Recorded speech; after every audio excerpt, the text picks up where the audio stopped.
Hello.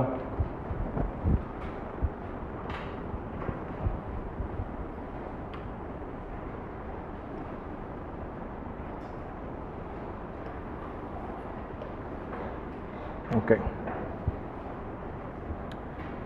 Welcome students. Welcome to PSI app. For online students, the number is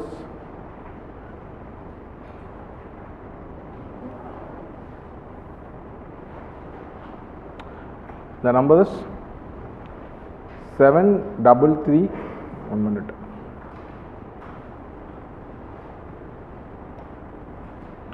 It is 733 8863 555. 733 8863 555. Right. So can we proceed further? At a very long time we have come to paper 1 section B. Is it? Isn't it? Right. So hope all of you will be remembering what we took some 3 weeks before, if I am not wrong, 2 or 3 weeks before. Right. So what we are going to see today is, we are going to see 2 topics. One is perspective of Indian national movement, another one is making of Indian constitution. First we will go to the perspective of Indian national movement. Okay. As a tradition, let us see what are the previous year questions in this topic. Analyze the Marxist perspective of the nature of Indian national movement 2 years back, that is last year, 2021. Next one is Dalit perspective of Indian national movement. Critically examine the radical humanist perspective of Indian national movement, Marxist understanding, Dalit perspective.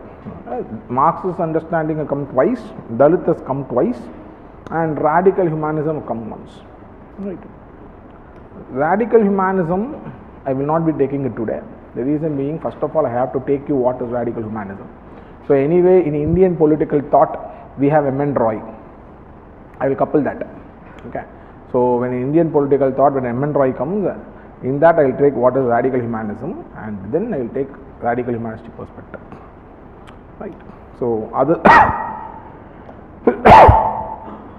other things like the liberal perspective, the Marxist perspective, the socialist perspective, and the Dalit perspective, we will see today. Right. So we already saw how the Indian national movement panned out. We all know the Indian national movement is not a movement that was run by one single party or one single ideology or one single group of people. Okay. Many parties were involved, okay, like an INC, that is Indian National Congress, or a Swatantrata Party, many party I would say, like Communist Party of India, many party was involved, and as well as many ideologies were involved. Socialist ideologies were involved, liberal ideology was involved, communist Marxist ideology were involved, Dalit ideology, Dalit nationalist ideology were involved, many ideologies were involved. So this is not a national movement which consisted of one point of view or one particular carried out by one political party. It had confluence of many points of view and many political parties. Right. So we already saw what are the role of these people. I extensively seen what is constitutionalism, what are the strategies that has been involved, that is applied by these people, and what are the strategies by what is the role of the communist people, what role they did. All these things we already saw. I think last year also the question came on the role of working class movements. Right. So all these things we already saw. Right. What are the role of peasant movements? Everything we already saw. Now we are going to see in small inside it. We are going to see the same thing. Say, I am not going to repeat something completely new. Okay, I am going to say the same thing, but from the different focus. I am going to give the focus differently. That's it. Okay.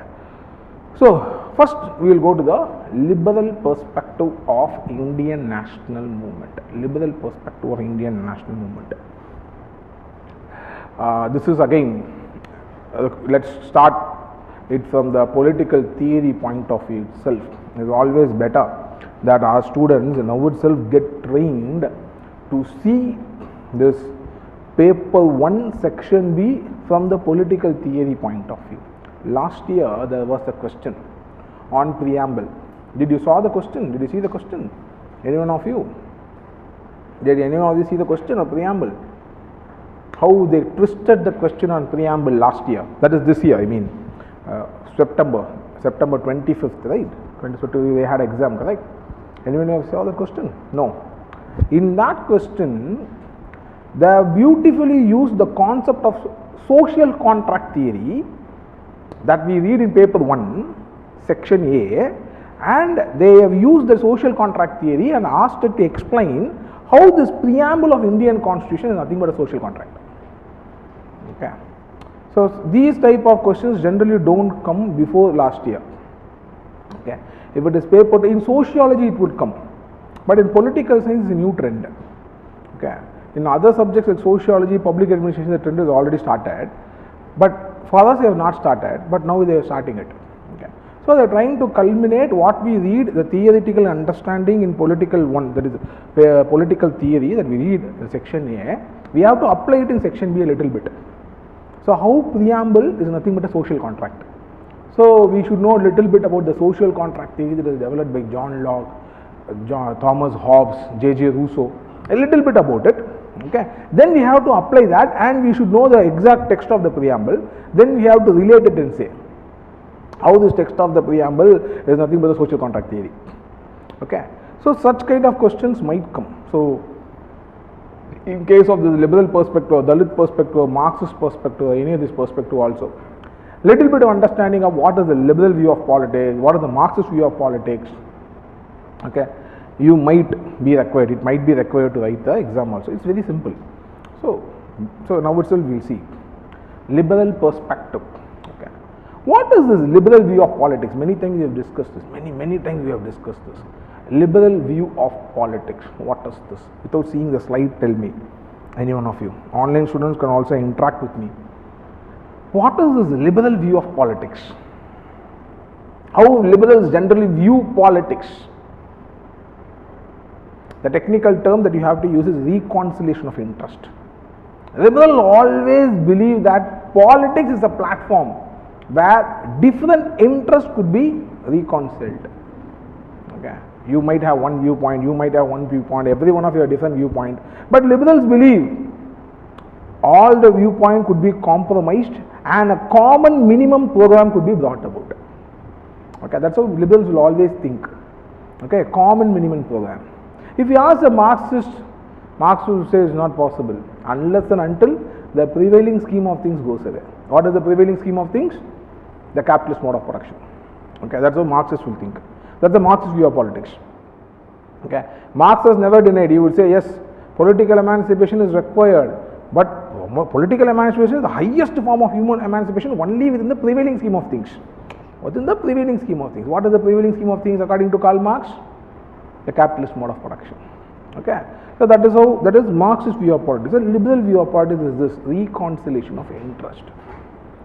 So liberals always believe that it is possible to bring about a platform. So Indian liberals also are no exception. Indian liberals are also no exception. Okay, they also thought in the same way.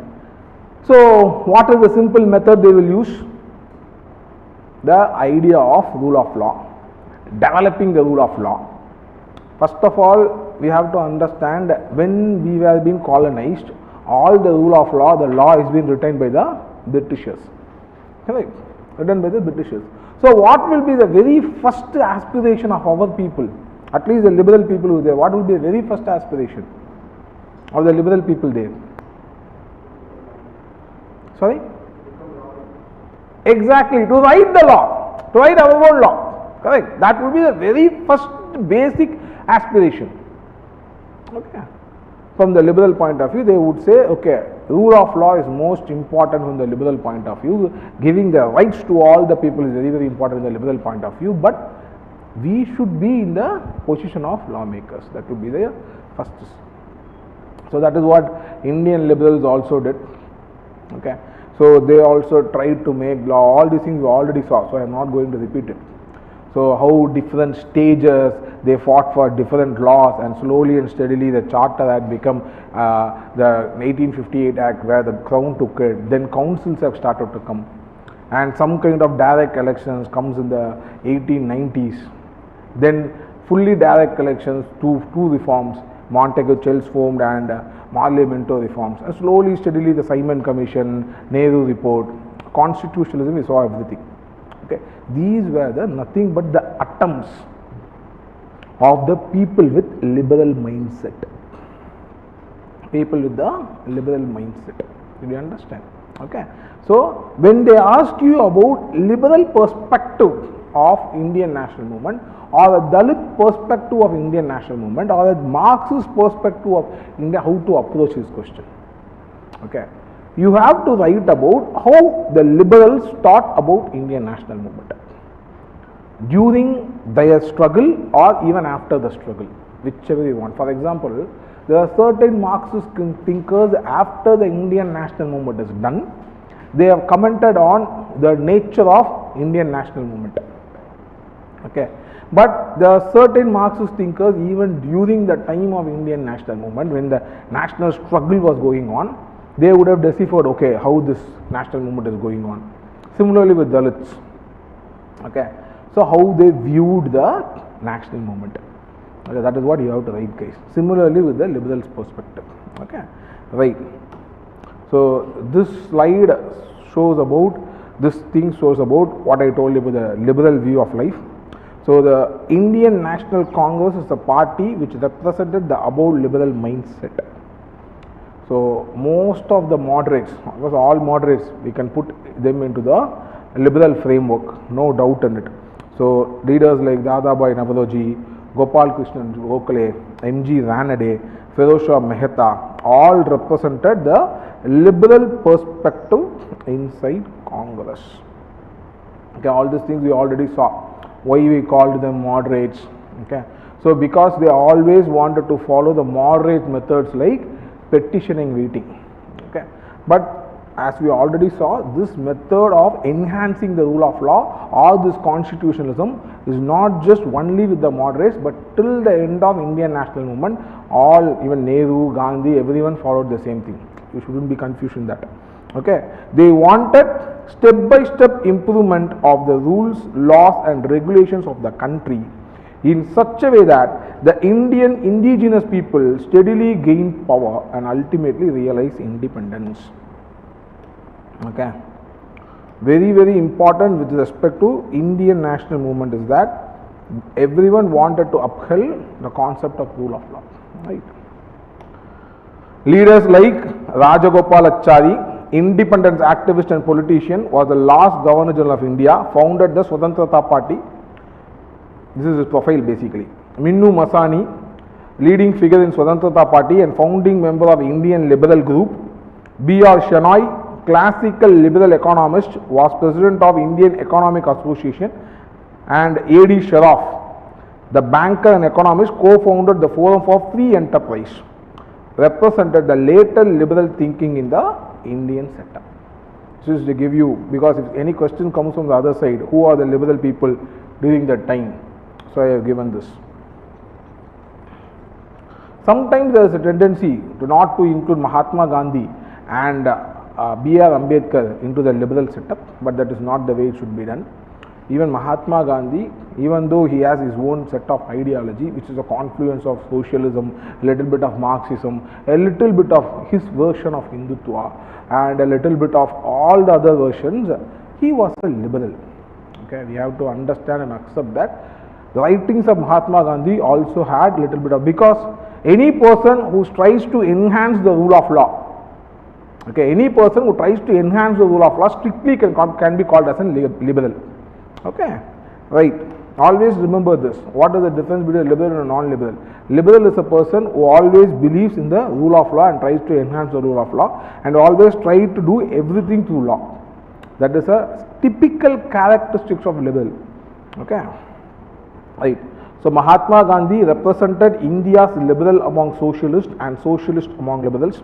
He had the tenacity to incorporate both the liberal and socialist tenets in his independence program.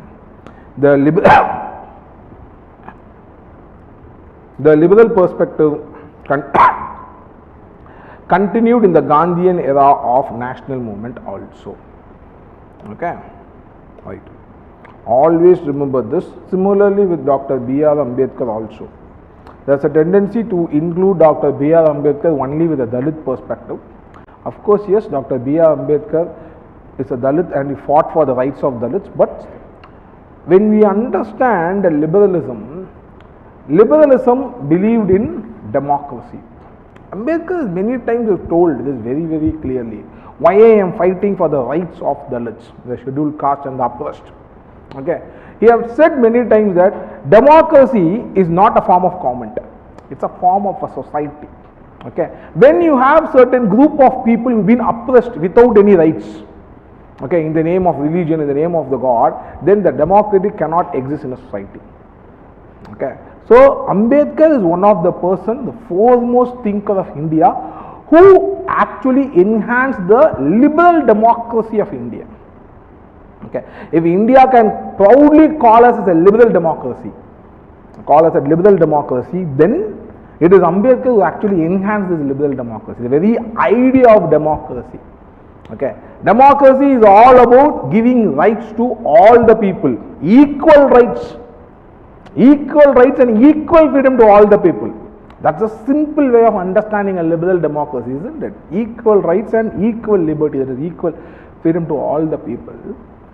So Ambedkar is the person who fought for those oppressed people who did not get any rights before that constitutional setup was created. Right? So Ambedkar can also be, should also be, must also be, I would say he must be put under this liberal framework. He is the person, like how we will say in classical liberalism, you say J.S. Mill, L.T. Hobhouse, these socialists actually enhanced the classical liberalism to the positive liberalism, right? The negative to positive, this transition happened in the international, especially in Europe, because of these thinkers like the utilitarian thinkers like J.S. Mill and the socialist thinkers L.T. Hobhouse, isn't it? Similarly, such a kind of a position must be given to Dr. B.R. Ambedkar for enhancing the liberal thinking inside India. What is rule of law? What is democracy? The way by which you articulated, he made people understand that democracy is not just a form of government, that equal rights should be given to all the people. Right. So that is the reason inside the liberal perspective also brought Dr. B.R. Ambedkar into it. Okay, anyway, within 5 minutes or 10 minutes time, we will go to the Dalit perspective, then I will be telling you about the exact caste system, how it existed and how Ambedkar and other people fought against the caste system. All these things we will see. Right. So the liberal perspective of the national movement got its human face with the advent of Dr. B.R. Ambedkar inside the movement. Right. Ambedkar, a strong liberal thinker, believed that a real democratic society could be brought in the country only when aspirations of all the sections of the society is taken care of. So, all the sections of the society must be taken care of. That is the very essence of democracy according to Ambedkar, and that is the very definition of democracy also. Right? He represented the Dalit position in the national position and the national politics, and hence improved the character of Indian liberal democracy. Very, very important to understand the contribution of Dr. B.R. Ambedkar in Indian politics. Okay, we have to understand there are some, see, the ideas of Ambedkar and ideas of Gandhi might be extremely conflicting. Okay, but both are towering personalities when it comes to Indian setup. Okay, we will see that. Okay, they for their life, till their life, they fought against each other, Gandhi and Ambedkar. In almost all issues, Gandhi and Ambedkar are exactly opposite to each other. Gandhi would be saying something, Ambedkar would be saying something. In almost in all issues, there are only probably few minor issues where they would have concurred. Otherwise, they differed each other. But both were extremely important in creating this modern India, along with Nehru. Okay, so we have to understand and appreciate the contribution of all the people. Right. So See, this diagram would easily sum up the liberal perspective and the liberal platform. Right. So, liberal platform laid by INC. So, INC, even Ambedkar, we will see that little bit later, even Ambedkar credited Indian National Congress for this great social revolution that Indian constitution makers can actually do. Okay. What if we call this Indian constitution as a social revolution, Indian National Congress definitely did a major role. Okay. They are the people who laid the platform. So, this liberal platform that is laid by the Indian National Congress, they allowed different points of view from almost all groups. This is only indicatory. There are also different other groups were there. Okay. Because the diagram, to make it a representative, only representative groups I have put it. Okay. So, they have got the conflicting views of the Hindus, the Muslims, the Christians, the landlords, the businessmen, the communists, the socialists, or the peasants, or the agricultural laborers, or the students, or the different groups who were there at that point of time. Everyone were representing their own interest. Okay, I want this, I want that. And sometimes territorial interest was also there. Indian constitution is actually amalgamation of all territorial interests. Correct? We are given special rights to certain territories. Andhra had a special right, now also it has a special right, now Telangana and Jammu and Kashmir. So, territorial interest has also been represented. So, different points of view, different views, everything was accepted by the Indian National Congress. They created a platform where conflicting views were accepted and the reconciliation of interests, what we call the liberal way of politics, was done. Okay. So, that is how in Indian national movement. So, one side we are fighting against the British, another side our own liberal thinkers inside the Indian National Congress and the people inside the Indian national movement, different parties who represented different parties, were striving to make a law by Indians and that also suits Indians after the British go out. Okay. That sums up the liberal perspective. Any doubt in this case? Any doubt in this? The doubts can also be exam specific, in the sense if this question comes, what to write. Okay, I like to have such kind of questions also. See, if you come with probably some model questions also, if you can ask me after I take every section. For example, after me taking a liberal perspective. Okay, if you have any model question that is asked somewhere, you can ask me. Like I will tell you how to approach.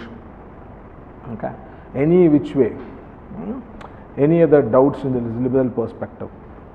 No doubts, then we will move to Marxist perspective. Can we? Right. Marxist perspective. So, I think now when I take the Marxist perspective, most of you will be understanding it much better, because only yesterday we completed Marxism. So, now it will be, you will be very, very clear in the Marxist way of politics. There is no doubt today. So, how Marxists saw? Already I have told this contradiction that is there. One thing we have to understand, not all Indian communists affiliated to Soviet Russia, USSR at that point of time. Most of the Indian communists understood the ideology of Lenin and ideology of Karl Marx, but they don't want to subscribe to the leadership of USSR. Okay, so that is the reason Communist Party of India, CPI, called themselves as an independent communist party free from USSR influence. But it does not mean that they do not have any USSR influence. They had inside them, they had a lot of cadres who was getting dictates from the USSR. That is one of the major reasons for the split. Leftist and rightist inside Communist Party. Inside Communist Party. Okay, they call leftist and rightist. So, the leftist people were the people who were supporting USSR. Okay, and they came out of this Communist Party of India and started the new party as CPIM in 1964. Okay, again inside that Communist Party of India Marxist, there are elements who were supporting Maoist theory. Maoist were called as ultra Marxist, ultra leftist. Okay, and those people split out of CPIM in 1969, and that was CPIM Marxist Liberation, ML. Okay, right. So this is the history. So even during the British times, inside this, 1 minute.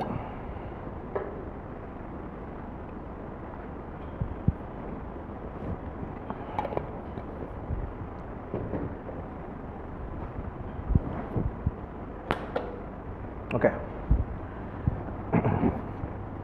Even during the British times, inside the Communist Party of India, we had people who supported Soviet Russia, and we had people who were independent thinkers. Right. So now let's see how the communists in general thought about national movement. Okay. There was one simple and common understanding that most of the communists did not accept that Indian national movement is a national movement that is done by all the people. Most of the communists, only very few communists accepted that Indian national movement is a national movement that is done by all the people. Then what is the nature of Indian national movement according to the Marxist and communist thinkers then? What is the nature? They said Indian national movement is a national movement that is did by bourgeoisie and landlord elements. Okay, especially the bourgeoisie elements, the capitalist elements, to assert their supremacy. Okay, most of the leaders, they are huge businessmen. Nehru, or take anyone, everyone are huge businessmen, or they are big landlords. See, why Janata comes into being, Morarji Desai and others, why they come into being? Because Indira Gandhi started to pursue a lot of socialist policies, where the already yesterday Congress members who were inside the Congress and who were representing the interest of the capitalist class, who were representing the interest of the landlord class, cannot accept these socialist policies, and they came out of Indira Gandhi and the Janata comes into being. Okay, this is a simple explanation of why Janata Party comes into being and how it topples Indira Gandhi's government after emergency. Right. So even during the time of the independence, you had lot of these elements. So that is how generally a Marxist would see. Okay, not just in India. A typical Marxist would say that in any of the colony, the independence movement is nothing but a reflection of a bourgeoisie revolution, a capitalist revolution. You understand?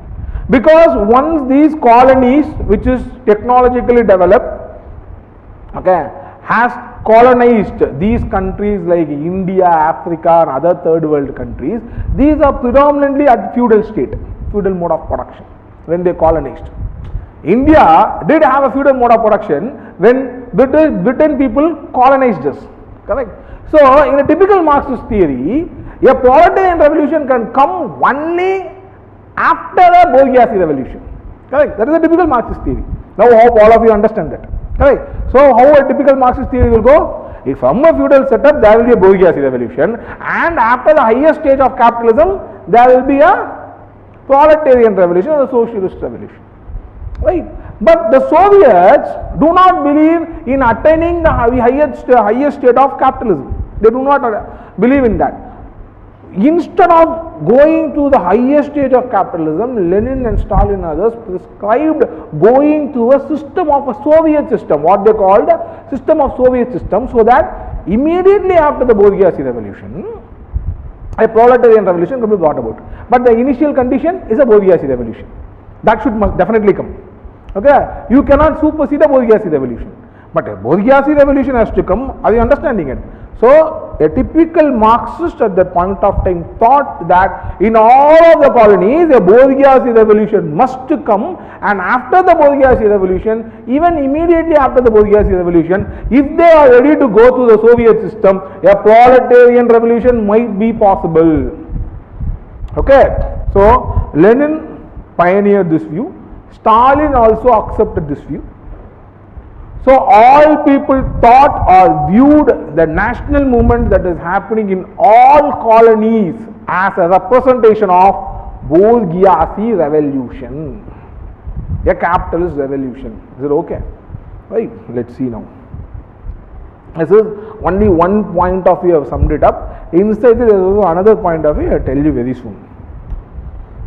So, before 1917, Lenin considered national liberation movement of any colony must be liberal, democratic and bourgeoisie in nature. Okay. But the Russian Revolution of 1917 changed the scenario completely. It not only spread socialism to all over the world, including the colonies, it also meant that reconciliation of a national liberation movement and socialist revolution is possible and desirable. But still, in 1920, Lenin acknowledged that in the circumstances of the time, every nationalist movement can only be a bourgeois democratic movement. Okay, this is very, very important. So, any nationalist movement in any colony can only be a bourgeoisie democratic movement for the bulk of the population in backward countries or peasants who represented the bourgeois capitalist relations. Right.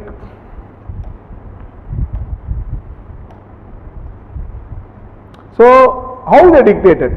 That's the next question. How they dictated?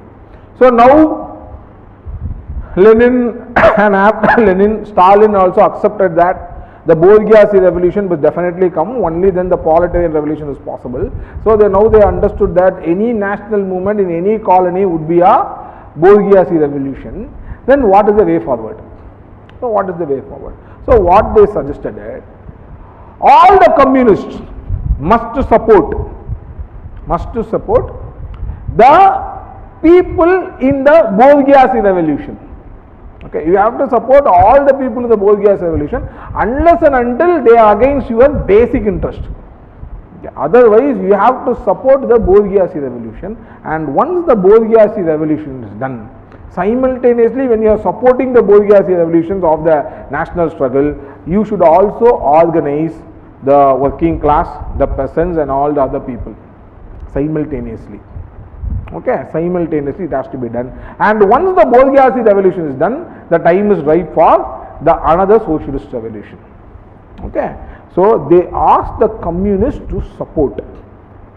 Right, the communists were to support the bourgeoisie liberation movement in the colonial countries when these were really revolutionary.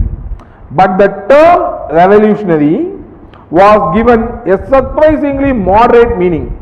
It would apply wherever the bourgeois nationalists do not hinder us in training and organizing the peasants and broad masses of the exploit in the revolutionary spirit. As long as they don't touch you, you support them. Okay, simple logic, remember this. So, what the communists should do? The communists should support the bourgeoisie revolution. At the same time, they should also organize the working class and the peasants, agricultural laborers against the organized struggle after the bourgeoisie revolution is done. Okay, the same thing they should. If the bourgeoisie is not supporting your cause, then don't support the bourgeoisie. Okay, simple. That is what the dictate that was given by the Communist Party at that point of time. This complemented the call to form independent cadres of fighters of party organization in all colonies and backward countries who would come forward to organize the masses. Okay, so Lenin and Stalin wanted to see this bourgeoisie revolution first, right? Okay, on the contrary, they were required to him to strive for the backward countries passing through the form of Soviet system, as just now I told you, to communism without undergoing the capitalist stage of development. In other words, while supporting the revolutionary bourgeoisie nationalists in a kind of alliance of mutual tolerance, the communists would still project a rival blueprint for the nation after liberation. Okay. So, once you are organizing the peasants, once you are organizing the working class, okay, you should at the same time tell them that socialism is going to come, like how Marx has said in Communist Manifesto.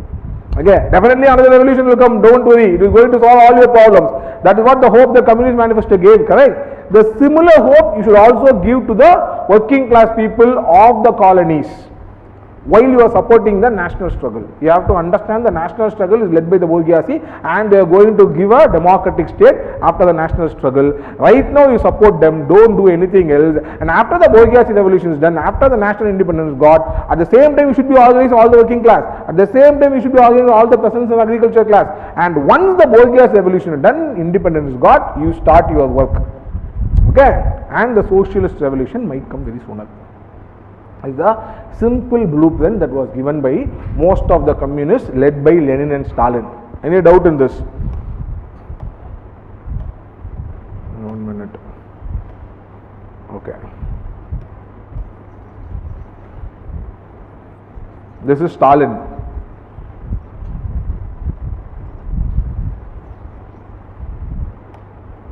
This was in fact what Stalin was to say specifically for India in 1925, calling upon the Communist Party to enter into an open bloc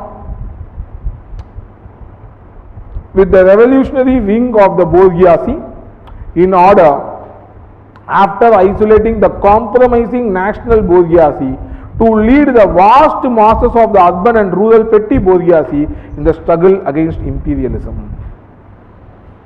Okay, so you enter into an alliance. Yeah, that is what even Stalin said. But not all people accepted what Lenin and Stalin said. Okay. This was the predominant view of the Indian national movement prevailing at the time among the Marxists. All Marxists in India and abroad definitely saw the national movement run by the Indian National Congress as a movement run by the bourgeoisie. Okay, this is very common, but there is also a small difference. I will tell you at the last. Okay, they saw the leaders of INC as representative of capitalists and those landlords who represented the allies to landlords in the new desired power relation. Sorry, allies to capitalists in the new desired power relation, right? But not all Marxists accepted it, right? So what is the difference? Decolonization thesis of M. N. Roy. Again, very famous thesis of M. N. Roy. Anyway, in M. N. Roy we should be reading this, but now itself I will tell you. So I will not repeating the same in M. N. Roy. Technically, I will be telling other things of M. N. Roy, but when it comes to Indian political thought, I will not be taking this particular part there. What is this decolonization thesis?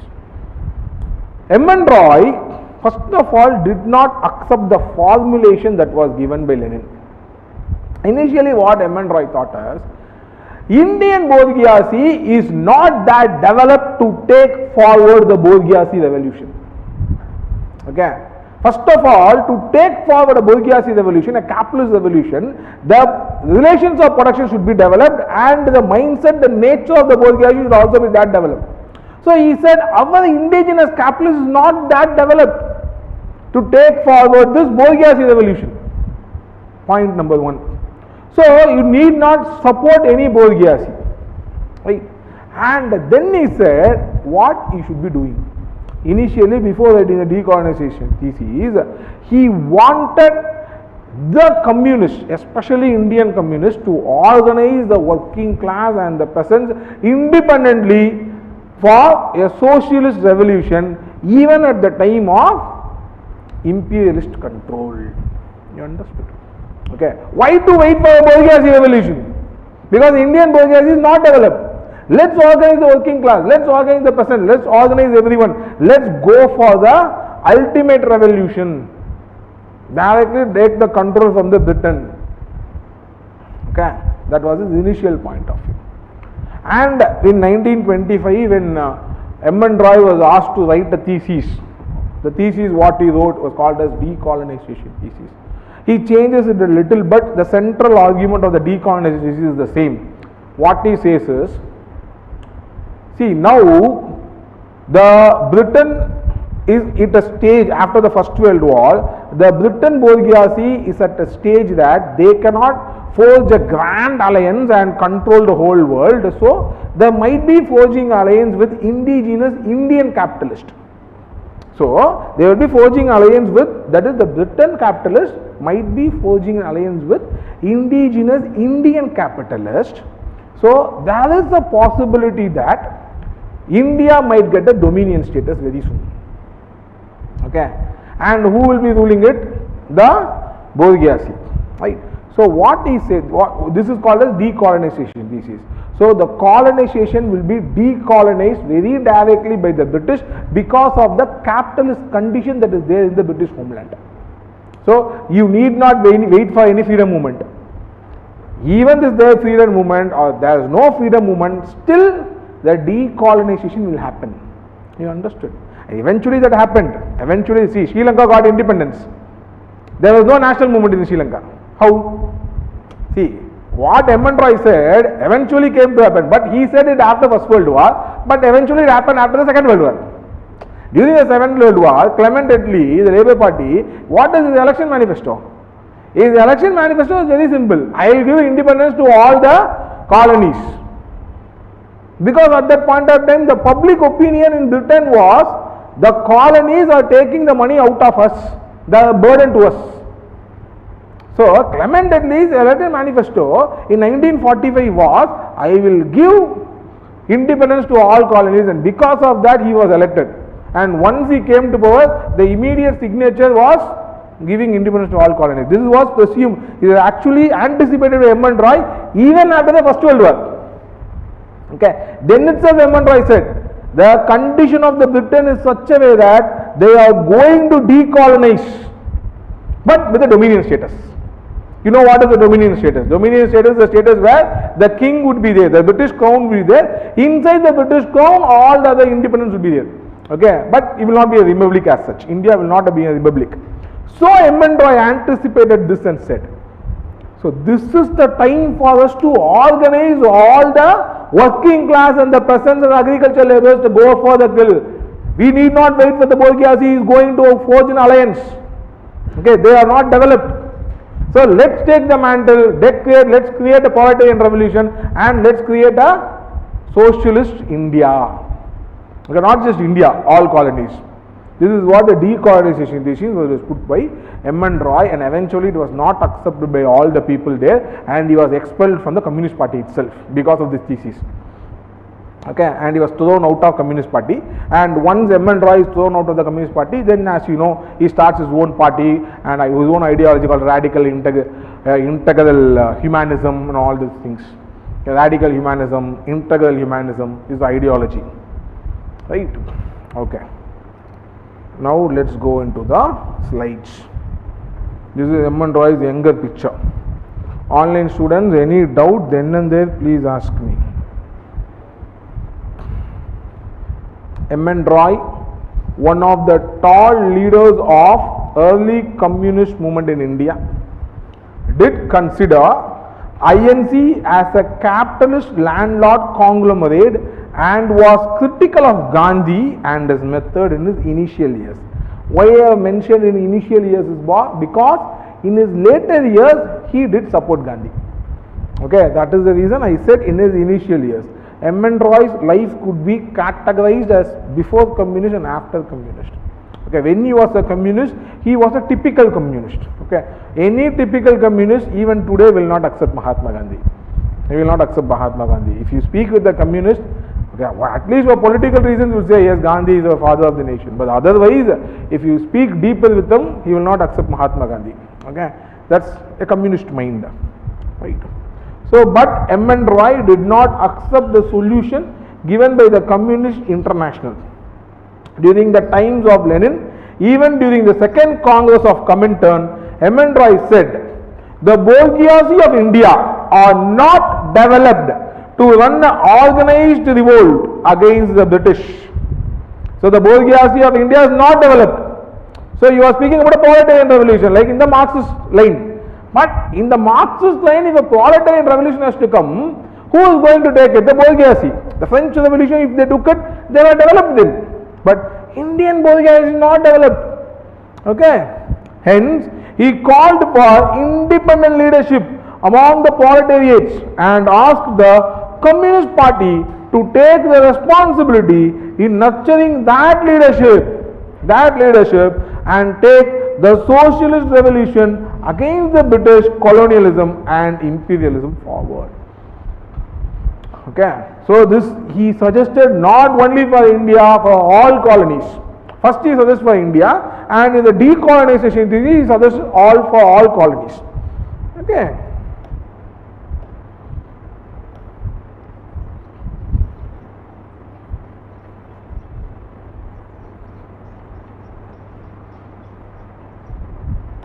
M.N. Roy was diametrically opposite to the Comintern thought process those days. In 1926, he came with another thesis of Indian national movement or national movement of colonies in general, which was called as decolonization thesis. Got it? It is called as decolonization. What is this? He said, the days of classic imperialism are over. According to him, to prevent the collapse of British capitalism, which was finding it difficult to export capital to the colonies, it was compelled to mobilize resources in colonies and encourage industrialization there. In this stage, he argued, would inevitably lead India to attain dominion status within the British Empire. In other words, decolonization. Colonization, decolonization. Okay, decolonizing everything, giving independence to everyone. Partial independence in the name of dominion status. Okay.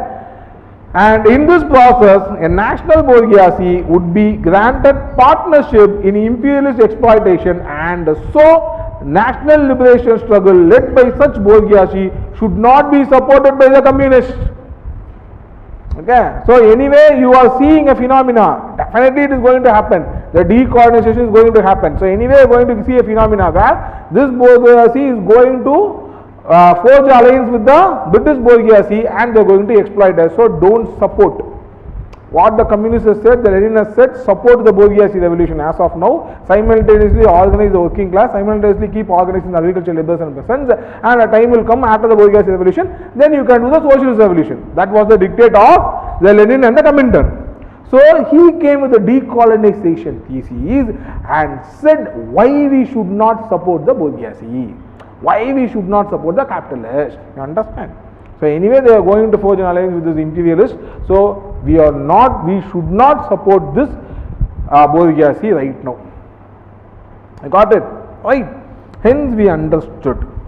All Marxists, I would say most, did not have a common understanding in the methods to be employed in the national movement. But all were, again most, united in their critique of INC and stated its bourgeoisie party and as leading a bourgeoisie movement. But there were few Marxists, okay, who also supported Indian national movement, and they said that it is a movement of all the people.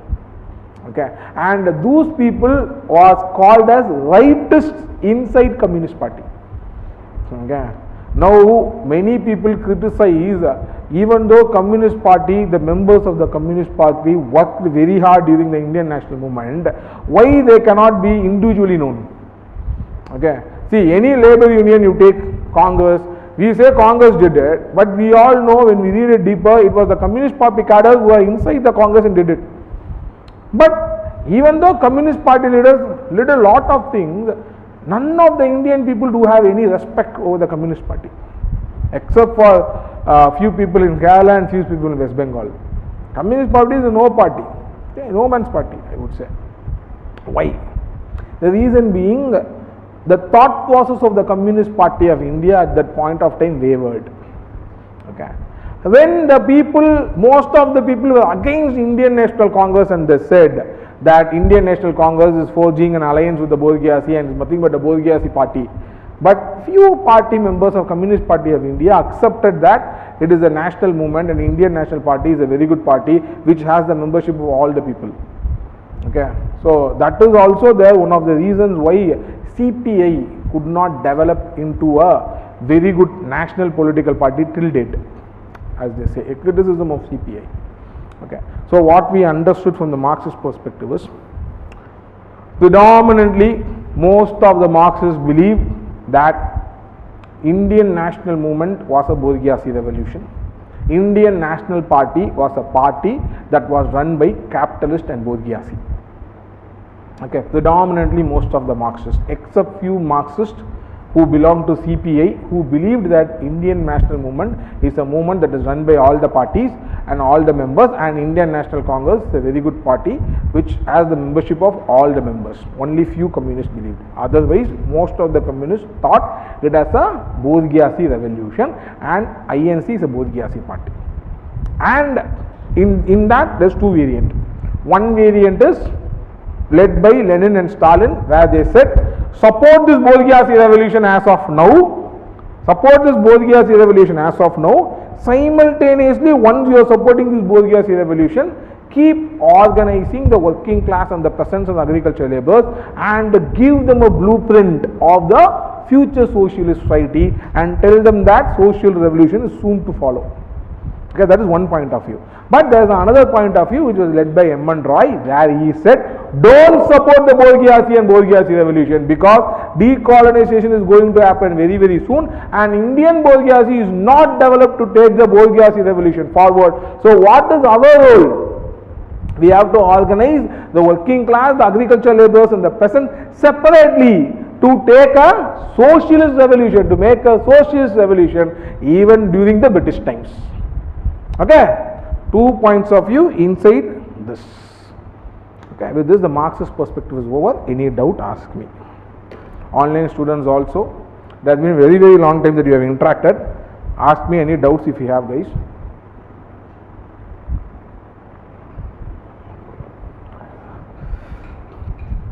Any doubts in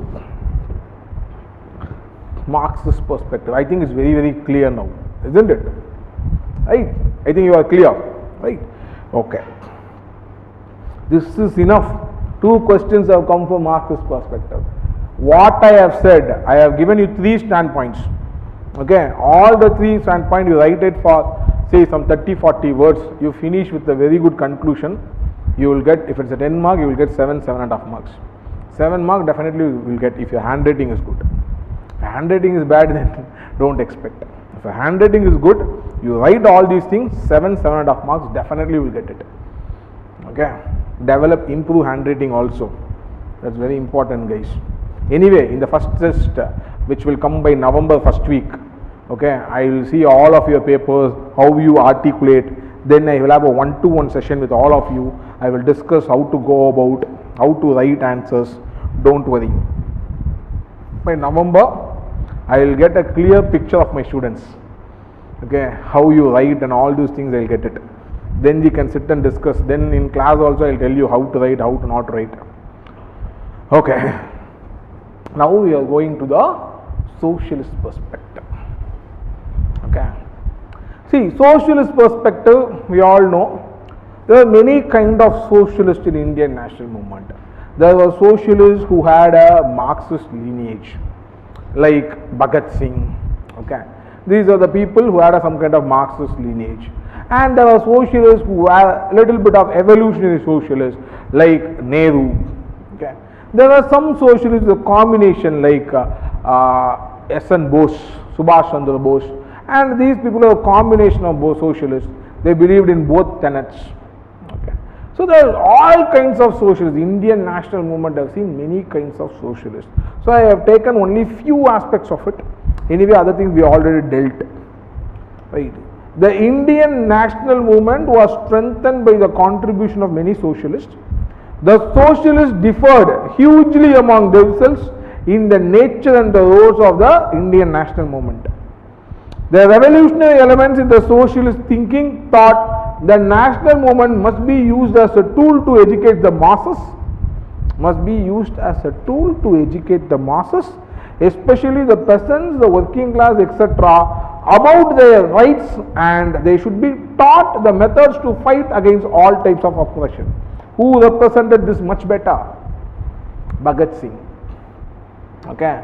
Already we explained it. Once he was arrested, okay, Bhagat Singh said why he does not want to kill anyone, but he wanted to use this platform to educate the masses, tell the people that you can fight against all kind of oppression, and if at all there is a person who can fight against all kind of oppression, it's you yourself, no one else.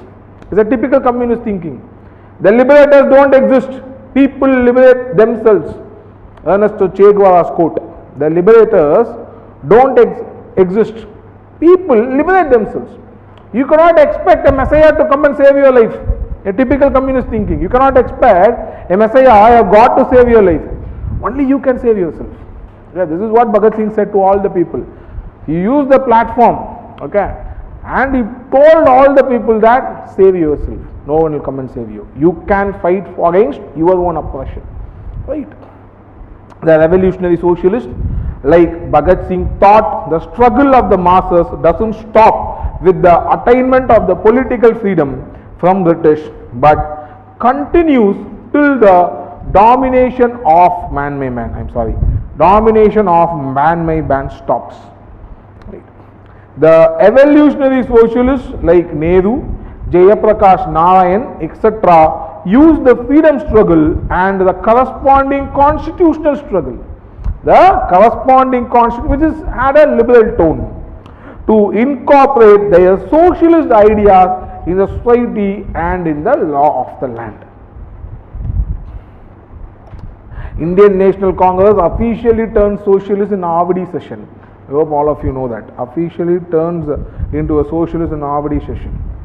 That is where most of the landlord and the capitalist leaders inside INC become estranged. Okay, that is the eventual reason for the formation of Janata Party. Okay, because Indian National Congress officially turned socialist. Most of the policies were socialist. Right. The 5-year plans or import substitution strategies which was taken forward by Indira Gandhi after 1966. Her slogan, Garibi Hatao, by which she wins the election. Okay, all these things are nothing but socialist policies. Right. So, the Congress Socialist Party, which was formed inside the INC, had a specific program to spread socialism and create a socialist society. They were, okay, transfer of all power to the masses, development of economy to be planned and controlled by the state. This is nothing but the planning commission which came later through Nehru's leadership.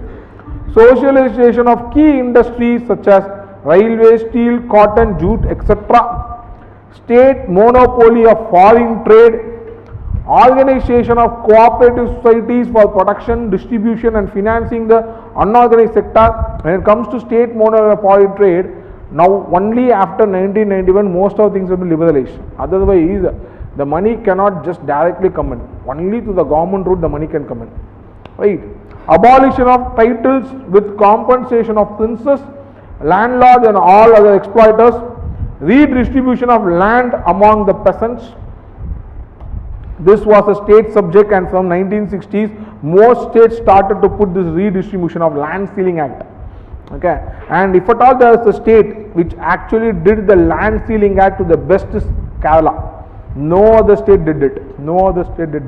In Tamil Nadu, the land ceiling act in 1961 was the very first time came, and it was a no act actually. The ceiling of land was 60 standard acres. It was kept as 60 standard acres. So 60 standard acres itself is very huge. So there will not be any other lands available to redistribute. Then the Communist Party fought against it, and all the other parties fought against it, and then they reduced it to 15 standard acres in the 1971 Act, Land Ceiling Act, and then they started instead of this. There is a recent article which was published in Frontline, and which said, which analyzed all the data and said that in Tamil Nadu this land redistribution has not happened very correctly, what the act mandated. Even today in the Binamis name you have 200 acres, 300 acres owned by people. Even in my own research I found that one person in here only 50 kilometers from this place owns 200 acres, but all the acres is in Binamis land. But the localites know that is his land. The localites know he owns 200 land, but as per record, he has only some 10 acres.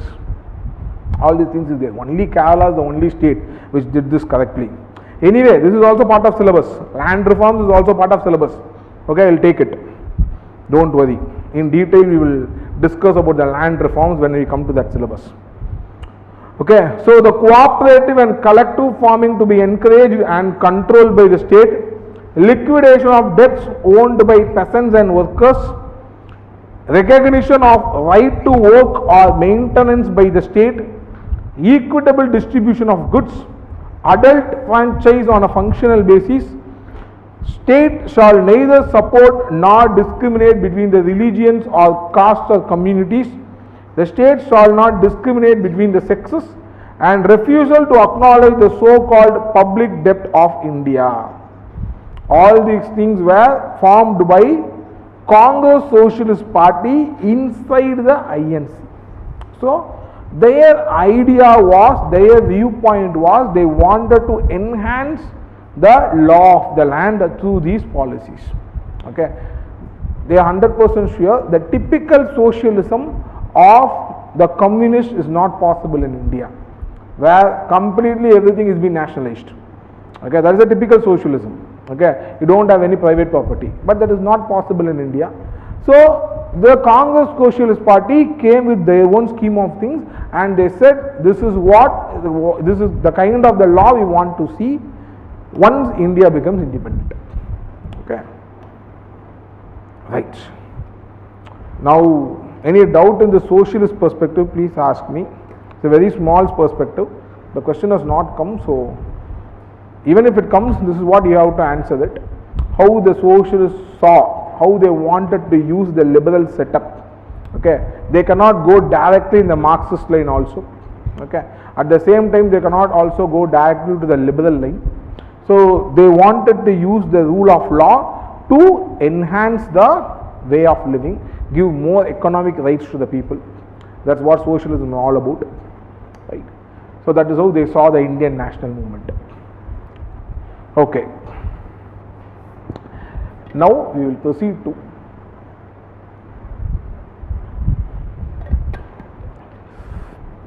Dalit perspective of Indian national movement. Any doubt till now? Any liberal perspective, Marxist? This is the last perspective that we are going to see. Okay. Then we will have some 10 minutes break. Then I will come with the making of Indian Constitution. Dalit perspective. So, before going to the Dalit perspective, it is so important for us to understand. I think most of you would be understanding this, would have already know this, but still it's my duty to tell you exactly what is the rationality behind the struggle of Dalits.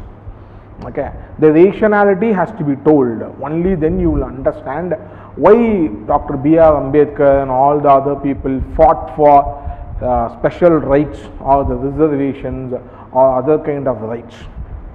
Okay, so this is a viewpoint, a simple viewpoint which has come in the Indian culture. Okay, so as you know, I think all of you would have read the 10th mandala of Rig Veda has a slogan called as Purusha Shukta. All story starts from this Purusha Shukta. Okay, in Purusha Shukta, it is said as if Purusha, being a god, is being put into a fire altar by all other gods. Okay, and in the process of the fire having put in the fire altar, few group of people came from the different parts of the god are called as Purusha. Okay, different parts of the god. Who came from which part was most important.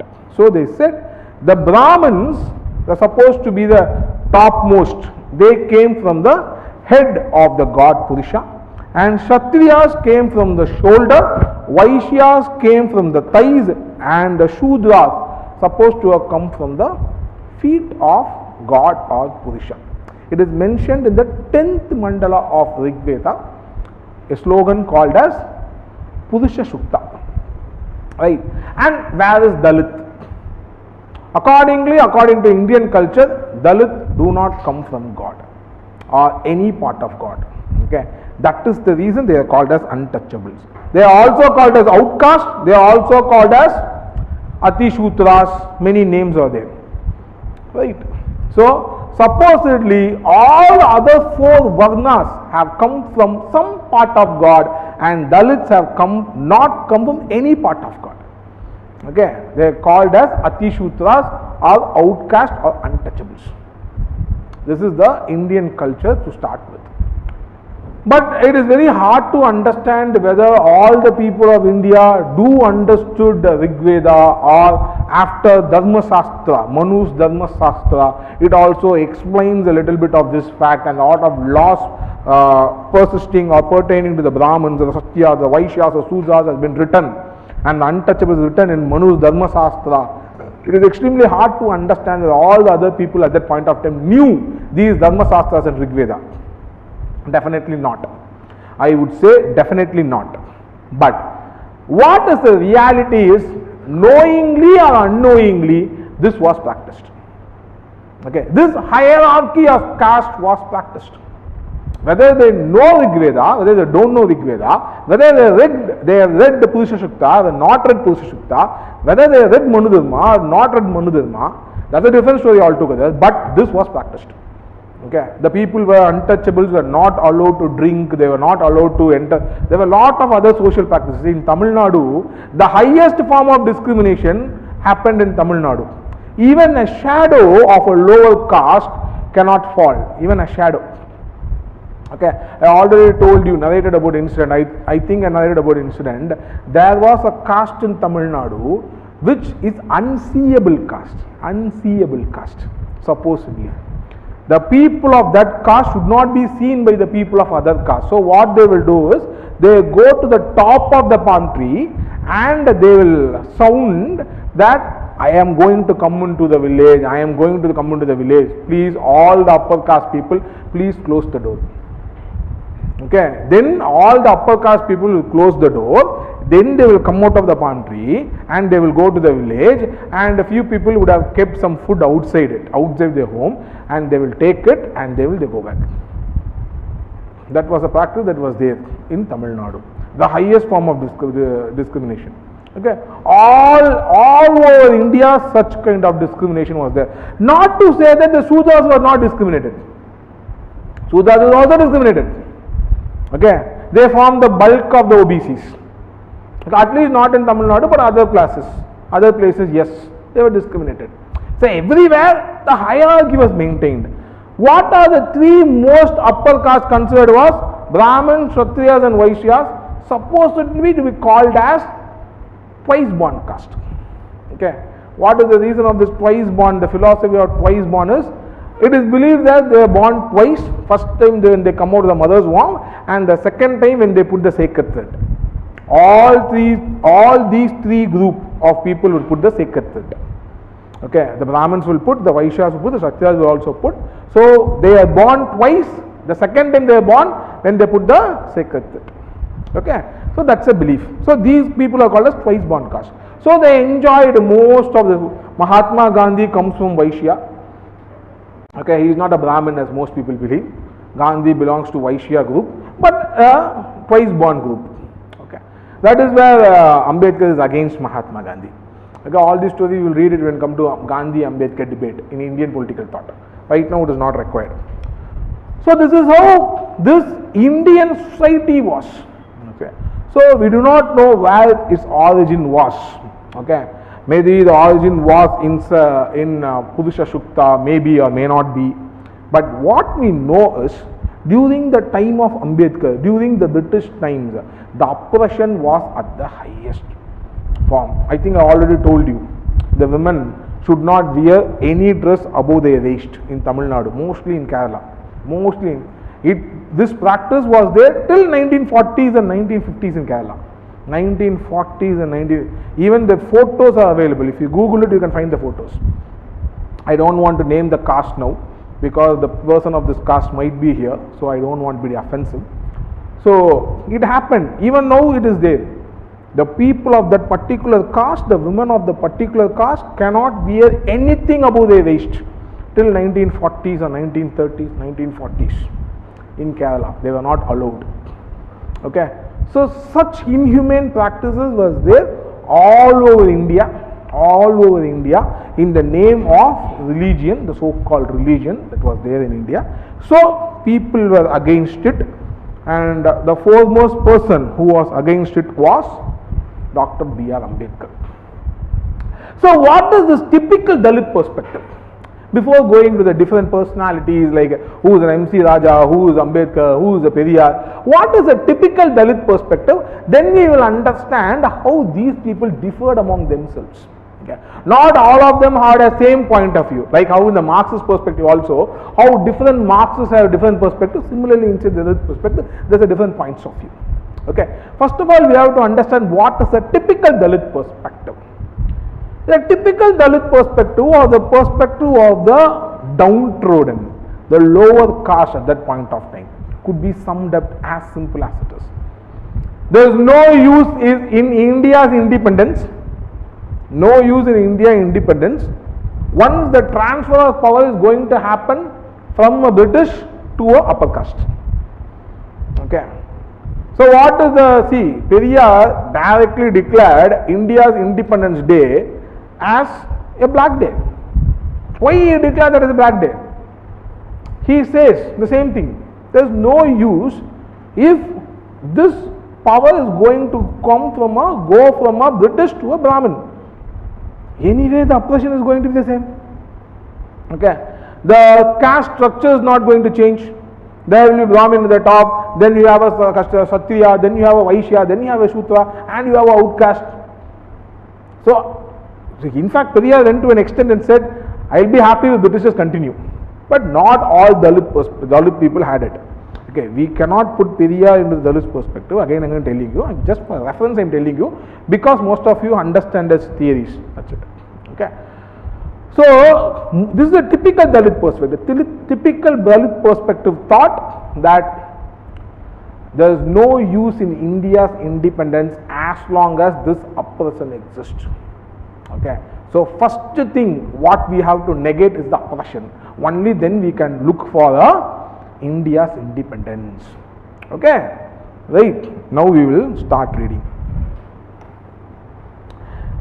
Dalits led by Ambedkar represented the South Borough Francis Committee to give separate electorates to Dalits in 1918. Okay. So lot of Dalits along with Dr. B.R. Ambedkar, MC Raja and all the other people went and represented the South Borough Franchise Committee to ask for separate electorates. At that point of time, the separate electorates were not given. The separate electorates was given only in 1932, what we called as communal award. Right? Communal award. Okay. So, but they asked for the separate electorate in 1918 itself. At the same time, Dalit leaders were also against the home rule announced by Annie Besant and Tilak. Okay, they were against the home rule movement. Among the Dalit leaders, there were few radical leaders who were completely against it. At MC Raja, a Dalit leader, Adi Dravida Mahajana Sabha from Madras Presidency summed up, "We would fight to the last drop of our blood. We will fight to the last drop of our blood. Any attempt to transfer the seat of authority in this country from the British hands to the so-called high caste Hindus who had been oppressing us in the past and who would do so again but for the British government." Okay, so these people were against the Indian independence initially, right? But Dr. B.R. Ambedkar had a moderate view. See, this is where Ambedkar was different. Okay, Ambedkar represented few books give it wrongly, so I don't want you to follow that point of view. I strictly want all of you to follow this point of view. Okay, most of the books also tried to say that Ambedkar also did not accept India's independence. That's a wrong statement. Okay, Periyar was against India's independence. MC Raja was against India's independence, but Dr. B.R. Ambedkar was never against India's independence. Okay, he was never against India's independence. Okay. Ambedkar had a moderate view. In his letter to the committee, Ambedkar wrote, before demanding home rule, it was the duty of the advanced classes to put the lower and the depressed classes on social equality, who belonged to the same religion, followed the same customs, with the same aspiration for the liberty, and home rule for everybody recognized. So, Ambedkar was not against independence, but he gives only a condition which Gandhi also kept. See, what were the 5 conditions of Swaraj? The first condition was removal of untouchability, right? Then Hindu-Muslim unity. So, Gandhi also kept the same condition. But Ambedkar has always been accused that he was against India's independence, but Gandhi is never accused. We never accuse Mahatma Gandhi for against India's independence. We always accuse Ambedkar of India's independence. But Ambedkar said the same thing with Gandhi said. Okay. He said, before demanding the home rule, you have to bring the equality about all the other castes inside the British setup. Right. He observed, home rule was as much as the birthright of a Brahmin as that of a Mahar. Okay, it's a birthright of any upper caste as well as a lower caste. The first duty, therefore, of the advanced classes was to educate, enlighten and elevate them. Okay, so bring the oppressed caste forward. That is the first duty. Not looking for a home rule, not looking for independence. Looking for independence. What is your first rule? Do this. Unless and until that attitude was adopted, the day on which India would have home rule should not be adopted. So he only keeps a condition before adopting a home rule. He was not against independence. Right? So he is not a radical Dalit. So there are 2 Dalit perspectives. One is a radical Dalit perspective which was completely against Indian independence, represented by people like M.C. Raja, Tandai Periyar or someone like that. But this is not a Ambedkar's point of view is not a radical point of view, it's a moderate point of view, where he only keeps a condition before asking for independence, which Mahatma Gandhi also did.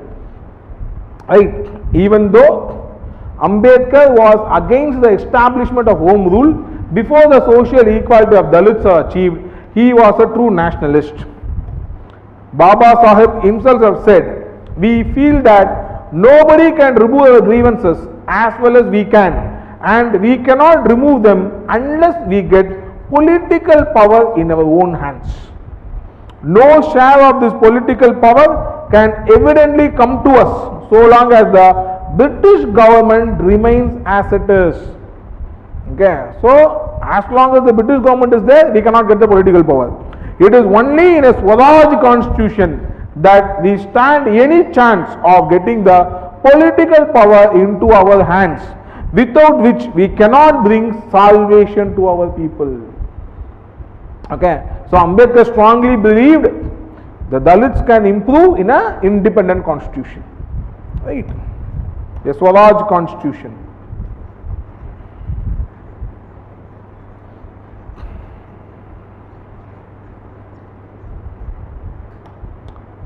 So, to answer his detractors, categorically declared the untouchables are not opposed to freedom from British imperialism.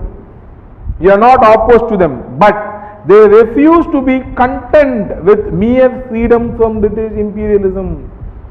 Okay, what they insist upon is that free India is not enough. Free India should be made free and safe for democracy. Should be made safe for democracy.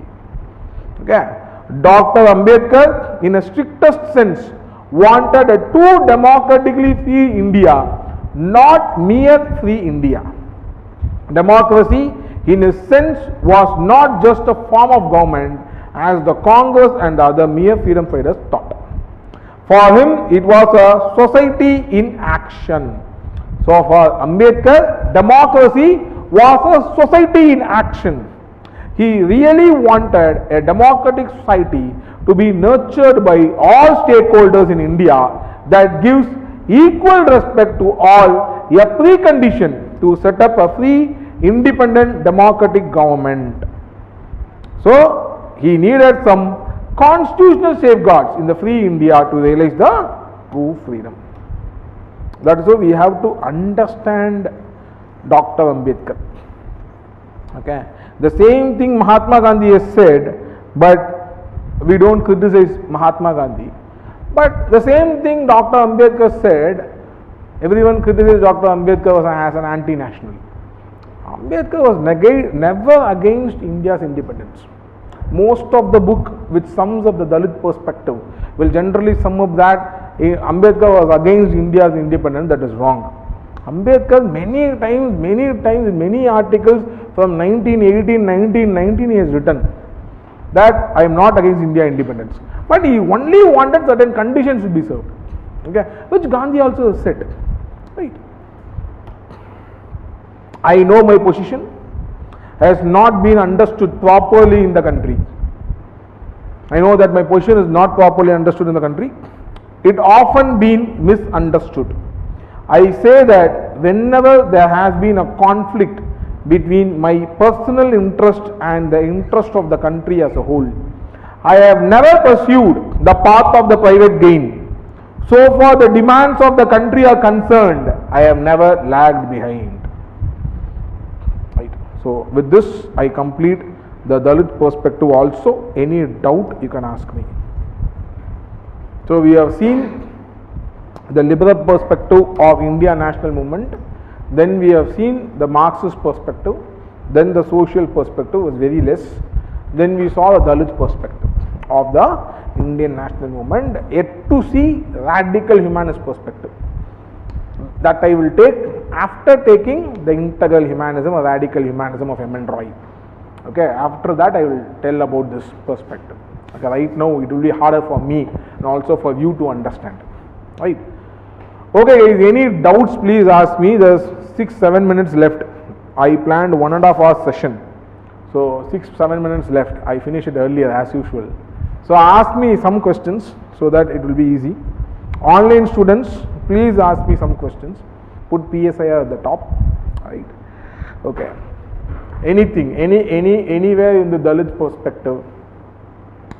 See, always why I am giving you lot of quotes is, okay, in these things you can definitely furnish a quote at the top. If it is a Dalit perspective, put the Ambedkar quote or even an MC Racha quote, or a Marxist perspective you have put M.N. Roy's quote, any quote. That is the reason I have given you a lot of quotes.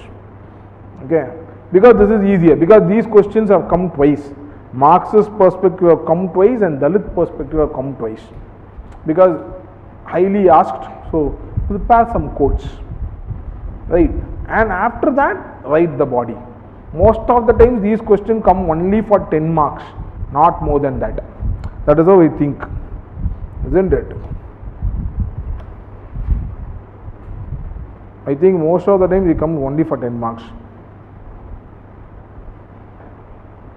Yes, all the questions except for one question, that is in 2011. Now the trend has changed hugely. Okay, so all the other times is only for 10 marks. So we can expect, see, every alternative year, I suppose they have asked. So now the gap was 2 years, from now on it's 1 year. So technically this year they are not asked. So probably when you write, I hope all of you write, in 2023, next year, then probably this question is expected. Either Dalit perspective or Marxist perspective or liberal perspective. Socialist perspective, I am not expecting it. I don't think so it would come.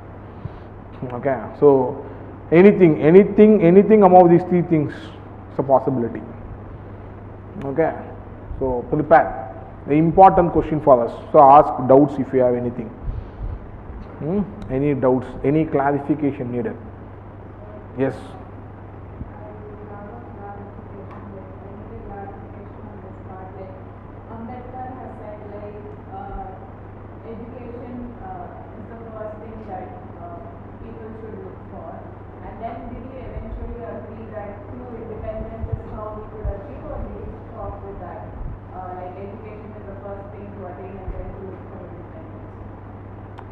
I don't think so. There is any statement where Ambedkar linked between education and independence. Education of the masses of the Dalits, which he suggested a lot. educate, agitate and organize. That's his slogan. It's taken from another person, but Ambedkar used a lot, educate, agitate and organize. But I don't think so there's any link between education coming first and then independence coming first. I don't think so anything that's of Ambedkar is told. I don't remember. Okay. Of course, yes, he stressed a lot on education, especially education of the Dalits. He stressed a lot on political power of Dalits, grabbing political power for Dalits. He believed that political emancipation is the first and the most important emancipation for Dalits. That he said. Okay, and that is the reason he says that these kind of political emancipation is possible only in an independent India. You cannot expect this political emancipation in a British India. So for Dalits, independent India becomes a precondition, what Ambedkar believed. But with respect to this education, he stressed a lot on education, but this linkage I have never read, to be very honest. Okay, right. So overall, he said the condition of Dalits would be improved. Definitely. See, education and political power. First preference is always for political power. Even though the slogan starts educate, agitate and organize. Okay, wow. Even though the slogan is educate, agitate, but the first thing is political power. Only then education comes. That is the reason Ambedkar have not included reservation for education when the initial draft constitution comes into being. See, the reservation for education comes only in the first amendment. It is not in the initial draft constitution. If Ambedkar would have thought education is very, very prior, then in the draft constitution Ambedkar would have definitely included reservation for SC, ST and all the OBCs, but that is not there. Only in the first amendment of the Indian constitution, this reservation for education for SC, ST and OBCs comes into being. You understood? The specific clause in the article 15 of Indian constitution is been put only in the first amendment, correct? So, by seeing this, I don't think so there was any linkage that was there. Okay, at least I have not read it. Okay, I will check. Right. Okay.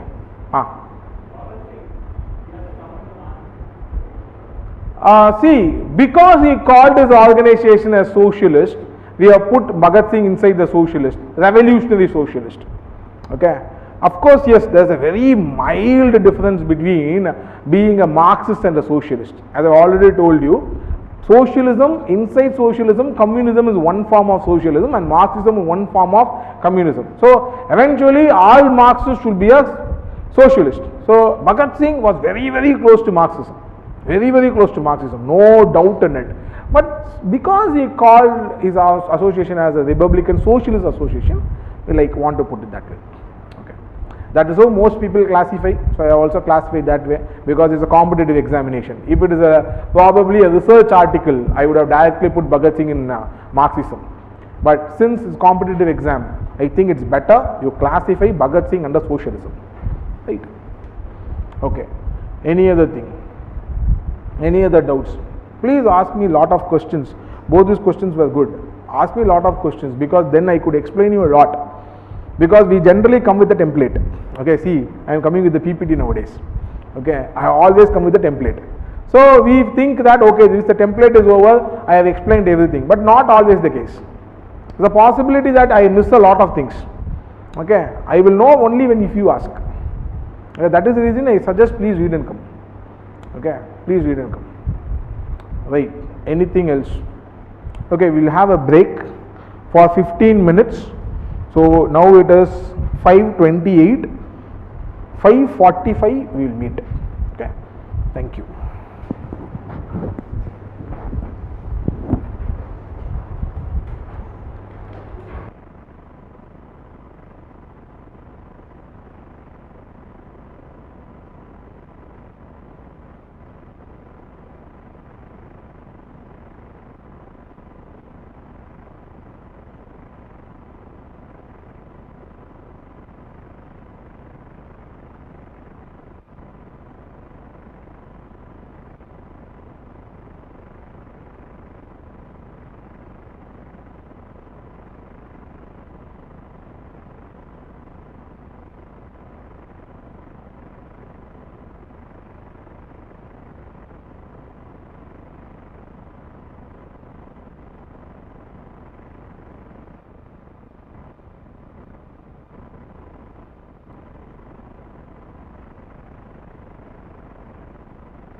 Hello.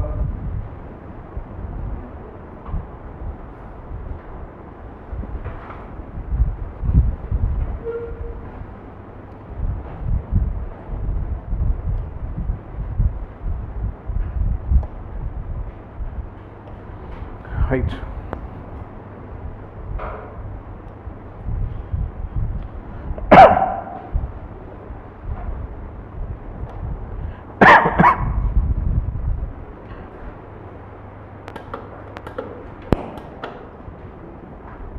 So welcome back. Online students, the number is 733886355. 733886355. Right. The next topic that we are going to discuss today is making of Indian Constitution. So, from Indian history, for the first time we are moving into Indian Constitution. Right. So, a small disclaimer. Already in GS, you will be reading Indian Constitution in detail. So, I will not be handling all aspects of Indian Constitution. The reason being our time limit is very short. Okay. So, and I will also be not going into smallest of details of Indian Constitution because it will not be tested. Because only for prelims angle objective type questions you will be needing to understand even small aspects. Okay. Inside rules of presidential elections and what are the presidential rules of impeachment of president, small rules, ifs and buts, all these things I will not be discussing in detail, but I will go ahead in overall, everything I will touch. Okay. And also certain aspects of Indian Constitution like citizenship, I will not be going inside that because question will not generally come. I left that to yourself to read. Okay. So, I will generally go into only those aspects which extremely required for PSIR. Okay. Okay. Right. Only those aspects which is extremely required for PSIR. So, I will not be going very detailed into because it will be a repetition. Right. Okay. With this disclaimer, we will go into this making of Indian Constitution. Our total classes will be very less for Indian Constitution because that is how the syllabus is being designed. Okay. But I will try to do maximum justice to within the time frame. I will try to do maximum justice to this Indian polity and constitution. Right. Before going into this Indian Constitution, what is a constitution? Especially tell me about Indian Constitution. Yeah, already we discussed a little bit about this. So before going into this, I think it's pertinent for us to ask this question and move from there. Right. How many of you attended these sessions in GS? Raise your hands. So all of you it is over. No, only 2%. Indian polity has not started for others. 4 people. Please raise your hands. All of you is over, right? Indian polity. It's going on. I mean these sessions are over. For how many people these sessions have not crossed? Okay, they will start with before, right? Anyway,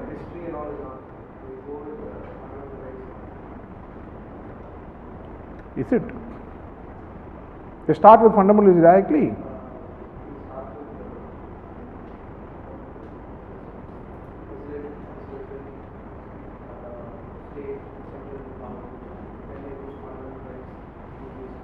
There is the making of the constitution. When they will come?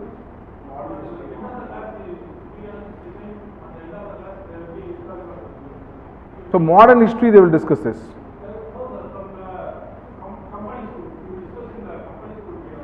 Okay. You discussed in the company's rule, it is there, correct? Okay. All this Star Trek you discussed, all these things are Indian polity.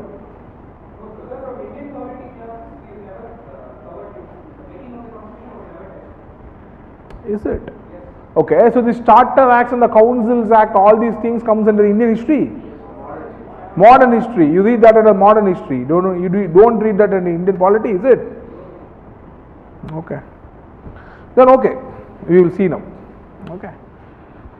Fine. See, for us, lot of questions have come from making of Indian Constitution. We will see first of all as a tradition, previous year question. The making of Indian Constitution is described as an attempt towards social revolution. The morning only I typed this, so spelling mistake. Described as an attempt towards social revolution. This year, September, they asked this question. Okay. The constitutional makers faced the great task of forging a common national identity in the face of unparalleled social and cultural diversity in India. See, after this session you cannot answer any of these questions. I am telling you now itself. Okay. Only after total Indian polity is over you can answer all these questions. Because for answering these questions you should know different articles, different places where Indian Constitution may described about a common identity. Okay, I cannot take that in the very first session because everything comes in a different segments basically. So after the Indian polity is over, I am 100% sure after all my classes are over, you can answer all these questions. Okay, but today I will take only few aspects of it. Okay, because these questions, that is how they are asked. Okay, PSIR. Your total knowledge is required to answer these questions. Okay, Constitution makers concerns on social inequality. Right. So a little bit of directive principles of state policy you should know, a little bit of fundamental rights you should know to answer these questions. So right now you will not be answering every part of it. So only after reading fundamental rights, DPSP and all the other things, finally you can come to a conclusion, okay, this is how I have to approach this question. Okay, right. But I have categorized everything in the making of Indian Constitution for simplicity. Right. Unity and integrity was perhaps the single uppermost factor in the minds of the Constitution makers. Okay, unity and integrity. Discuss the extent to which the Indian Constitution reflects the successful reconciliation of alternative perspectives. The amalgamation of different perspectives. Just now we saw, right, how different perspectives. But again, a little bit of DPSP is required here, where a little bit of socialist principle, Gandhian principle, and the Hindutva principle, like against cow slaughter, and all the other things, we have to discuss it a little bit. Okay. Only after discussing all these DPSP, fundamental rights, fundamental duties, where a lot of socialist principle is there, kind of stressing on duty. Okay, the basic socialist element or the conservative element as they call. Okay, only after this we can say that successful reconciliation of alternative perspective. Understand? So in one session I cannot be jumping here and there, and that is not the way to take class. So we will go steadily. After, probably if you want, we will come to the slide and I will try to answer how to answer these questions. Okay. Right, making of this Indian Constitution.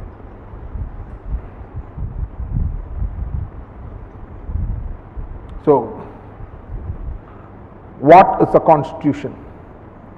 Constitution, it's kind of a supreme law book, a rule book for making a law. Okay. So, it's a kind of a blueprint of all the political activities that are supposed to take place in the land concerned. Okay. So law over law. Is Constitution very important, guys? I will start with this basic question. Why that during the independence, during the freedom struggle, many people were very much fond of Constitution? Is Constitution extremely important? Tell me, online students can also answer this question. Okay. This Constitution is extremely important. Why do we need at the first place Constitution? Local laws, isn't that okay? We have rule of law, we have laws, many laws that is made. But in spite of these laws, we still try to write a Constitution. A super law book, a kind of a super law book. Why is that so necessary? Because we do have presidents like San Marino, Britain, where we don't have any written constitution, even though they have some kind of a conventionary constitution which they call it is unwritten, but they don't find it necessary to write a constitution. Okay, but why in India? I will make the question very specific. Why in India our constitution makers thought it is extremely important to write a constitution? Why?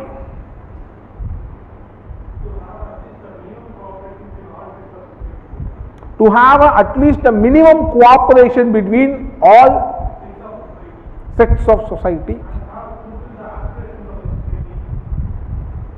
fulfills of, okay, right, sorry,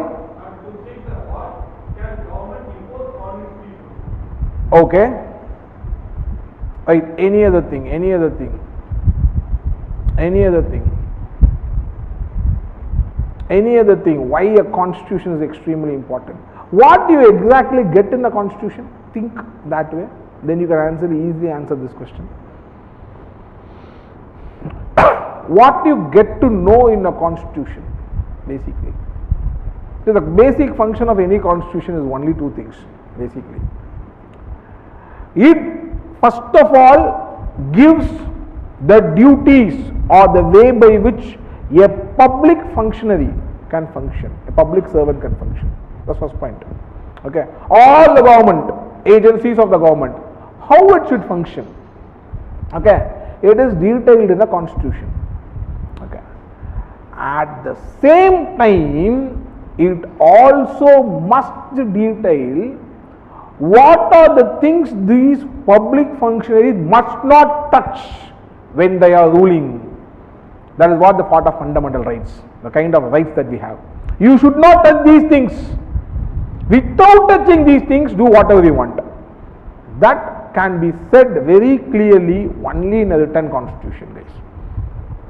These things, British Convention, that is okay because that has come across years. But a country like India, we do not have any constitutional traditions which is older than 100 years.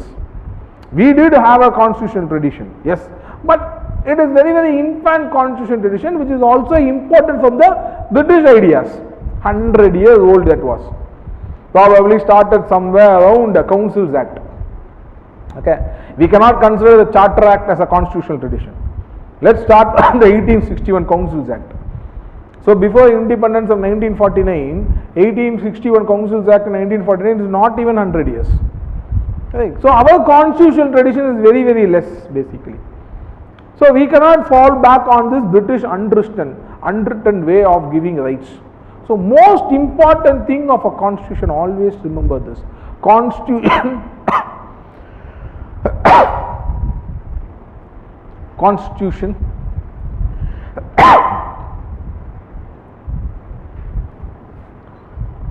Constitution gives a exact dictates or blueprint how a government should function. At the same time, it also gives the areas where the government should keep silence, or what we call our rights, which the people reserve. Okay, this can be done only in a written constitution. That is one thing. What is the other most important thing other than this, which makes the constitution very important in the Indian setup? Other most important thing which makes the constitution very important in the Indian setup. Think. Very good. Okay, this heterogeneous society, again, it has many meanings. So I want specific answer.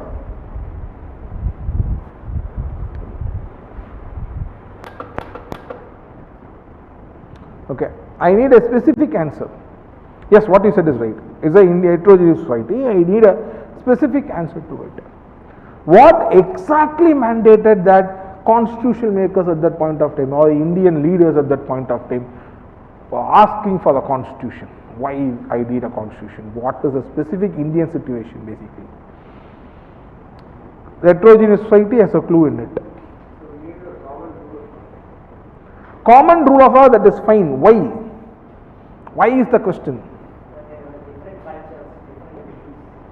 So we had different cultures, different beliefs, and most importantly, we have different regions. Okay, different regions had different political rule, different set of political rule. Okay, their political tradition itself is completely different. Okay, see, there were hundreds of princely states. Okay, and every princely state, the situation, the political situation was different.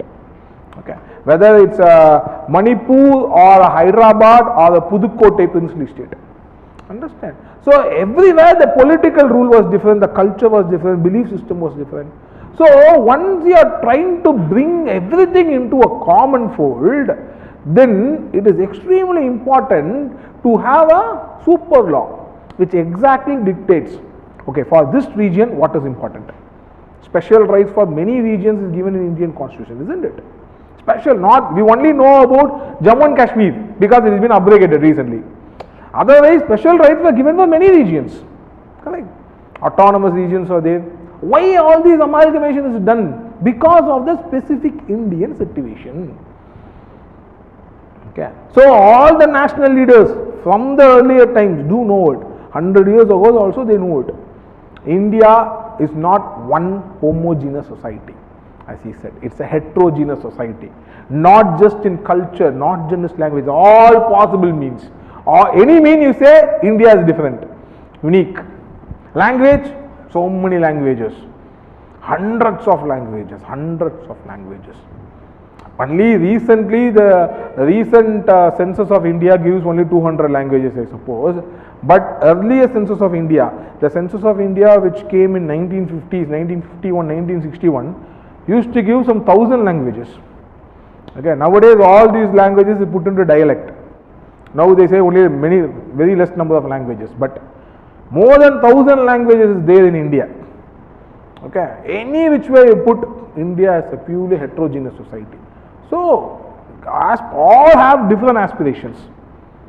So, bringing a country like India, with completely different political tradition, religious tradition, cultural tradition, different language setups, constitution is very, very, very important.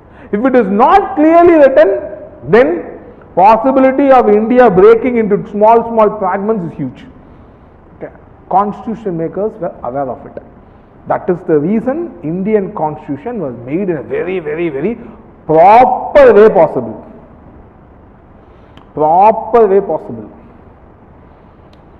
Right. So, what is the exact setup? Everyone, if someone asks you, most of the common man would say, Ambedkar wrote the Indian constitution. Okay. That is relatively wrong. Okay. Ambedkar was the chairman of drafting committee. Okay.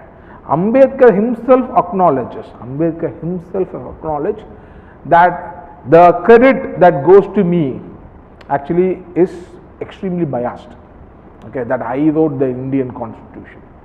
Okay, he credits a lot of writing to B.N. Rao and S.N. Mukherjee. Okay, for this Indian constitution to get to this shape. Okay, but Ambedkar might be extremely modest also. Okay, but whatever it is, what we understand from all these things is a Indian constitution as big as this. When Indian constitution came into being, it had 395 articles, isn't it? Okay, when it came into being, now they say it's more than 450 articles.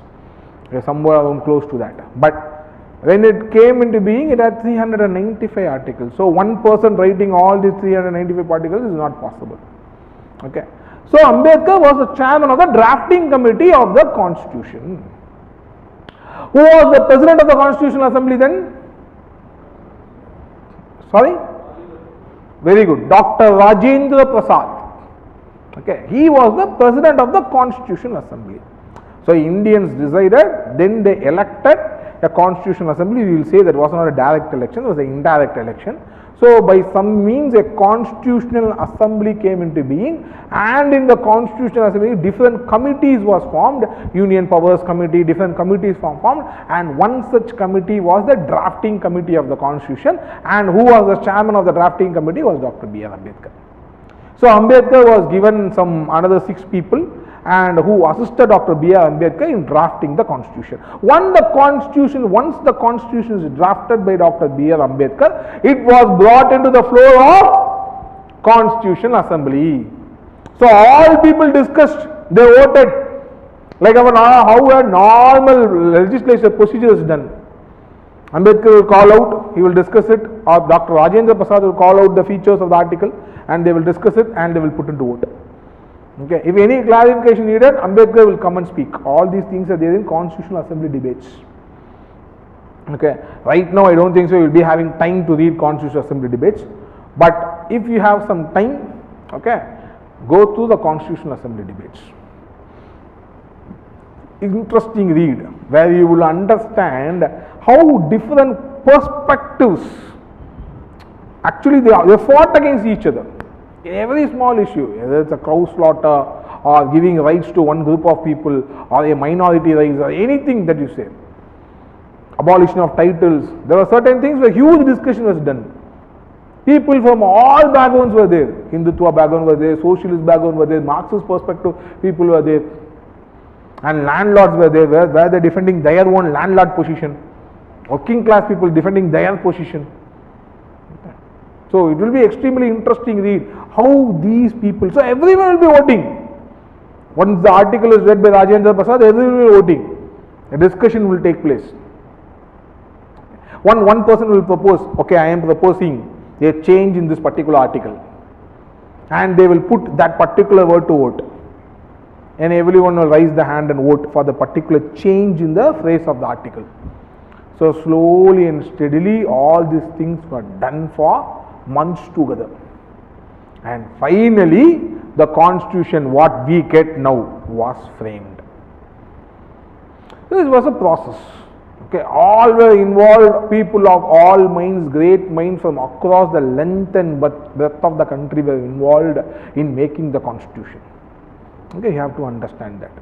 Okay, so when the constitution was brought by from the drafting committee to the voting stage, the constitution was not exactly what it is sent to us.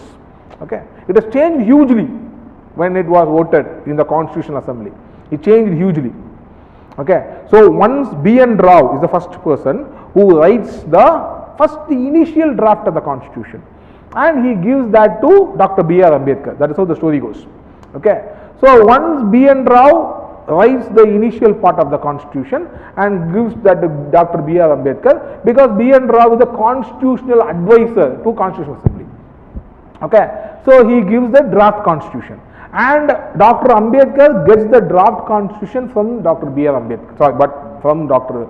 B.N. Rao. Then he writes over it with the help of S.N. Mukherjee and other some 5 to 6 people. Okay, Gopala Krishna Iyengar, okay, 5-6 people, you will see everyone. Okay, and with the help of it, Ambedkar writes it down, right, and it is put to vote, and it in the vote, all the people of the constitution will discuss on it. Even every phrase of the article they discuss, they vote on it. Okay, they vote on it, either to change the word, not to change it, and finally we get this constitution that we have in our hand. So this is not a product of one person's mind. Remember this. This is a product of all the national leaders of India. Okay, right? Okay.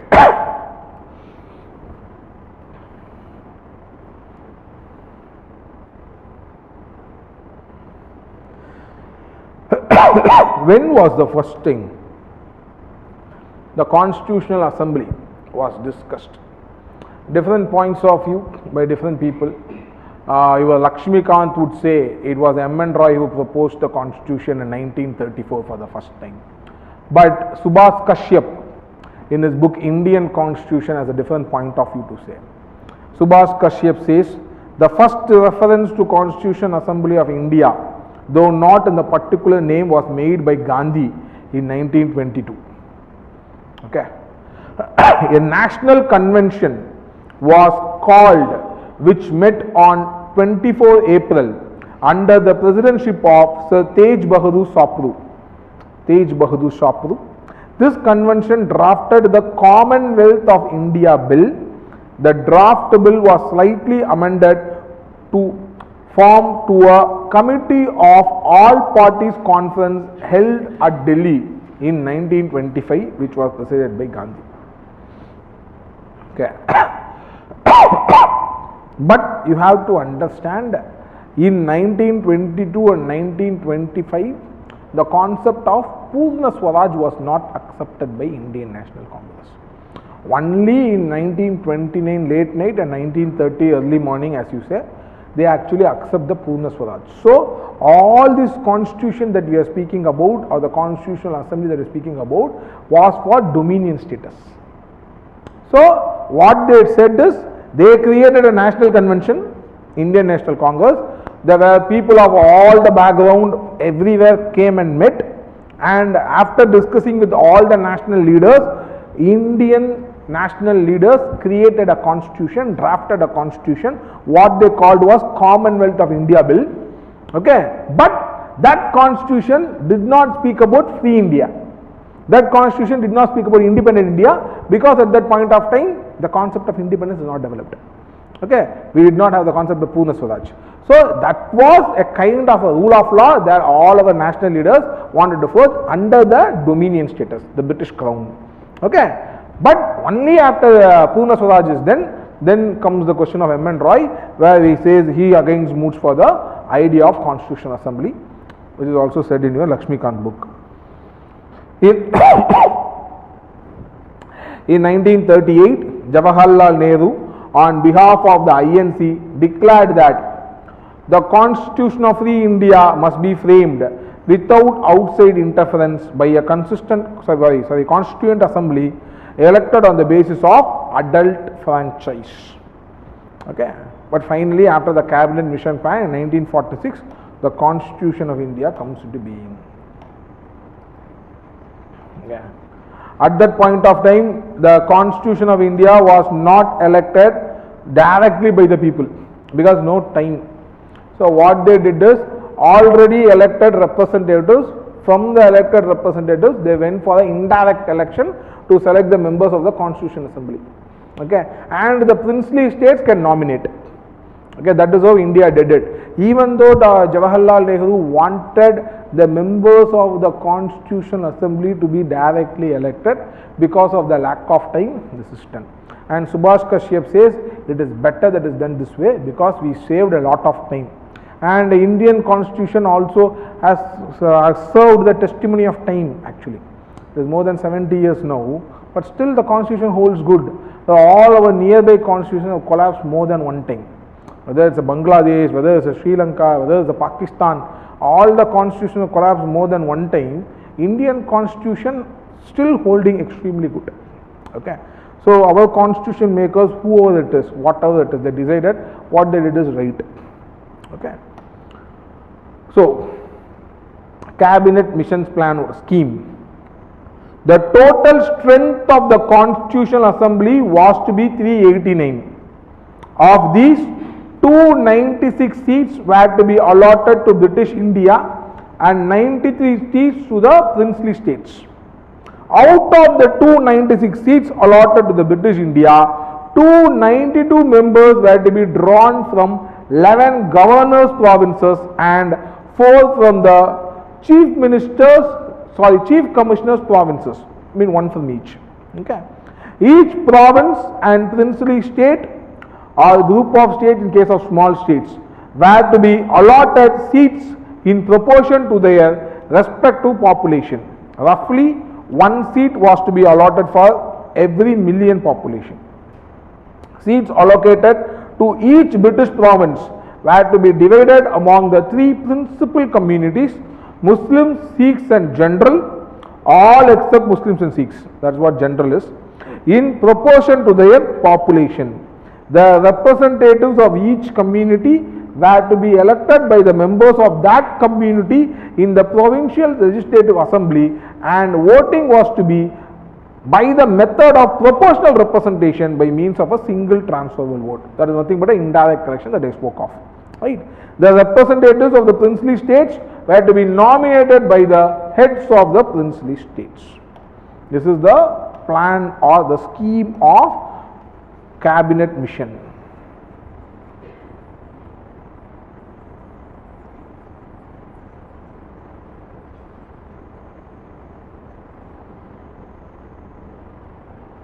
Okay. So the Constitutional Assembly was to be partly an elected and partly a nominated body. I already told you the princely states will nominate, otherwise it is a partly elected body. Moreover, the members were to be indirectly elected by the members of the provincial assemblies, who themselves were elected on a limited franchise. So the elections to the Constitutional Assembly for 296 seats allotted to the British Indian provinces were held in July-August 1946. Right. So Indian National Congress won 208 seats, Muslim League 73 seats, and the small groups and independents got the remaining 15 seats. This itself shows the control of INC, okay, at that point of time in Indian setup. Okay. However, 93 seats allotted to the princely states were not filled, as they decided to stay away from the Constitutional Assembly.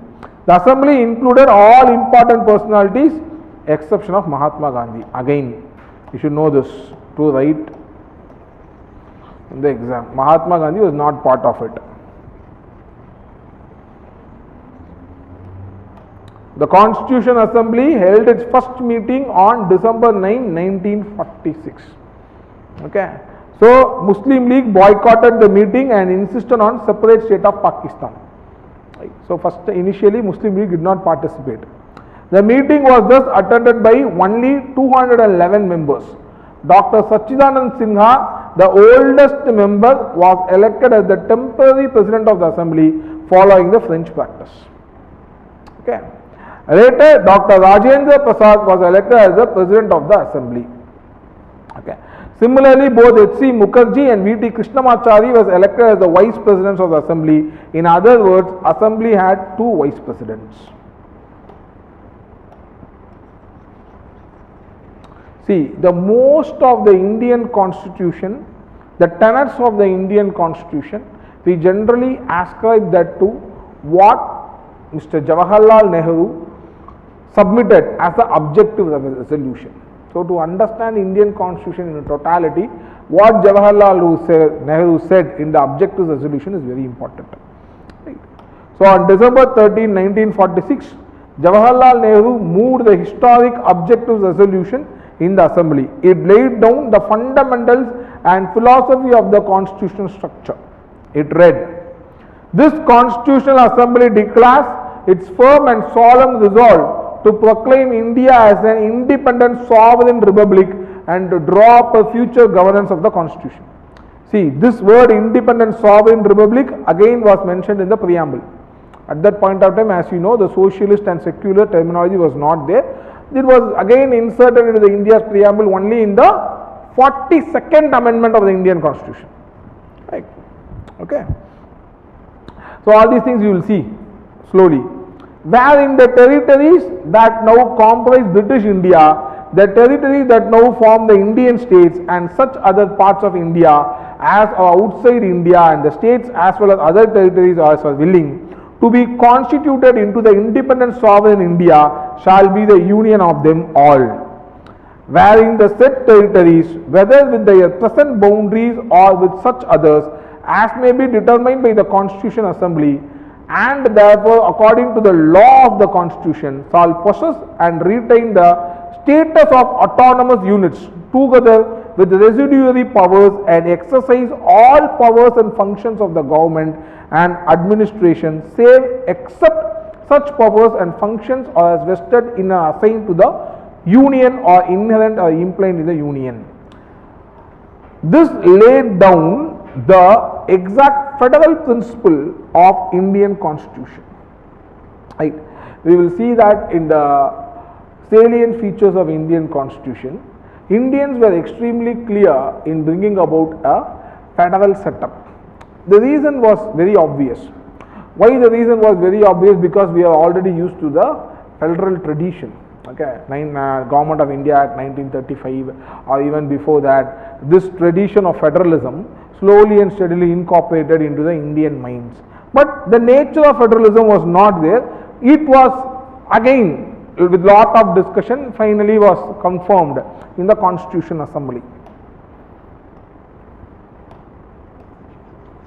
Everything you will see what is the meaning of sovereign that is there in India's preamble, what is the meaning of federalism that is there, what is the meaning of the parliamentary form of government. Of course, the words is not there, federalism and parliamentary form of government, only conventionally we understand that. Okay, all these things we will see in the salient features of Indian Constitution very soon.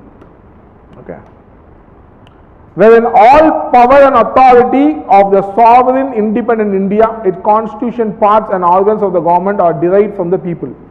Okay, this again tells you where the sovereignty resides. Okay, so Indian Constitution, whether it's a preamble of the Indian Constitution or the objective resolution, wanted to say the sovereignty of India resides with the people. Okay, I hope all of you remember what I said about what is a sovereignty. Even if you don't remember, don't worry, it will come.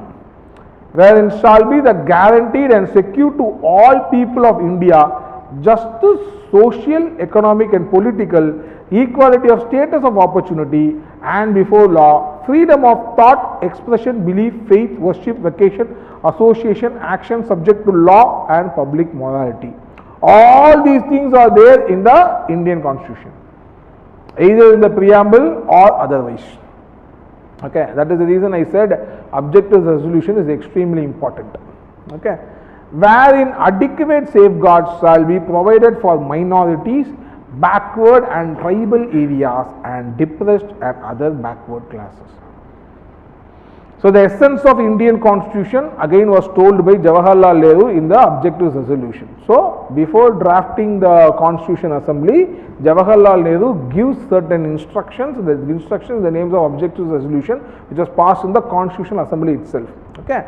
So in what direction Indian Constitution is moving is again told in the every aspect of objective resolution. Point number 6 says about minorities, backward and tribal areas, depressed and other backward classes. Right? Whereby, see, all these things are extremely important. Any type of question can come. In a sense, they might ask about directly about objective resolution, or they might talk about the question of minorities in Constitutional Assembly debates, or the question of minorities in the making of Indian Constitution. Any type of question might come.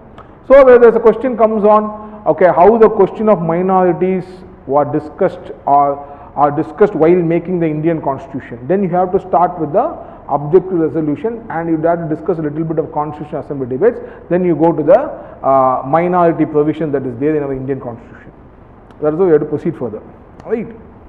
Whereby shall be maintained the integrity of the territory of the Republic and its sovereign rights of land, sea and air according to justice and the law of civilized nations. This ancient land attains its rightful and honored place in the world and makes its full and willing contribution to the promotion of world peace and the welfare of mankind.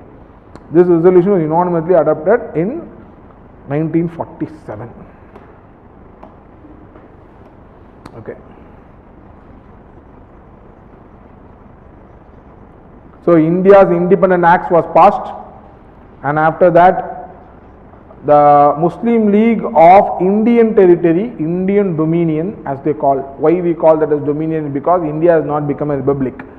Okay, at that point of time after independence, still India was under the British crown. Okay, only after India became a republic, we elected our head of the state. So India becomes a republic only after the Indian Constitution comes to being. Till then we have to call that as Indian Dominion. So India got independence in August 15, 1947. India became a dominion till it became a republic. Okay, right. So when India became a dominion, the Muslim League, which was absconding from the Constitution Assembly, before that, now the Indian members of the Muslim League who are inside the Indian territory accepted to join the Constitution Assembly. You have to understand that. Okay, all the other people did not. Right.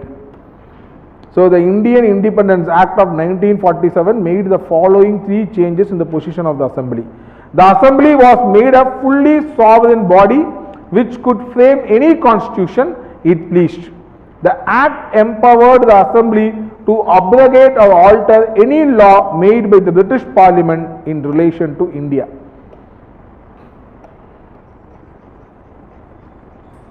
So the assembly also became a legislative body. In other words, two separate functions were assigned to the assembly, that is, making of the constitution for free India and enacting of ordinary laws for the country.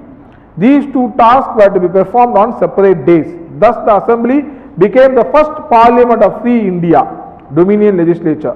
Whenever the assembly met as the constitutional body, it was chaired by Dr. Rajendra Prasad, and when it met as a legislative body, it was chaired by G.V. Mavalankar. Okay, so those two functions continued till November 26, 1949, when the task of making the constitution was over. So the same constitution assembly did both functions. Okay, they also drafted the constitution, at the same time they also made the ordinary laws till the functioning. So you see, before the republic comes into being, anyway the rule of law should be there. So the people should be ruled only by law. So for that, law has to be framed. That was also done by the Constitution Assembly. Okay. So whenever that particular legislative action was done, Mr. G.V. Mavalankar was the chairman, right? Was the speaker. So otherwise, Dr. Rajendra Prasad chaired it. Okay. The Muslim League members hailing from the areas included in Pakistan withdrew from the Constitutional Assembly for India. Consequently, the total strength of the assembly came down to 299 as against 389. Okay, originally fixed in 1946. The strength of the Indian provinces was reduced from 296 to 229, and those of princely states from 93 to 70. This is where, you know, I think most of you would be knowing the story, where the real builder of, who is the real builder of Indian state? Okay, many people would say it is not Jawaharlal Nehru, but it is actually Sardar Vallabhbhai Patel. Why they say Sardar Vallabhbhai Patel is because most of the princely states which were not interested to join India, who made them to join India? It is Vallabhbhai Patel. He travelled extensively, he convinced them, he gave them promises, most of them were false promises. Either way, he made them to accept to join India. Okay, so whether it's a Manipur or a Kashmir or whatever you say, okay, all these princely states accepted to join India because of the diplomacy of Sardar Vallabhbhai Patel. Okay, so that is the reason now many people would say when you write the history, what did Congress do? Okay, one of the biggest criticism over Congress in writing Indian history is they have actually negated or misrepresented the role of Sardar Vallabhbhai Patel in making India.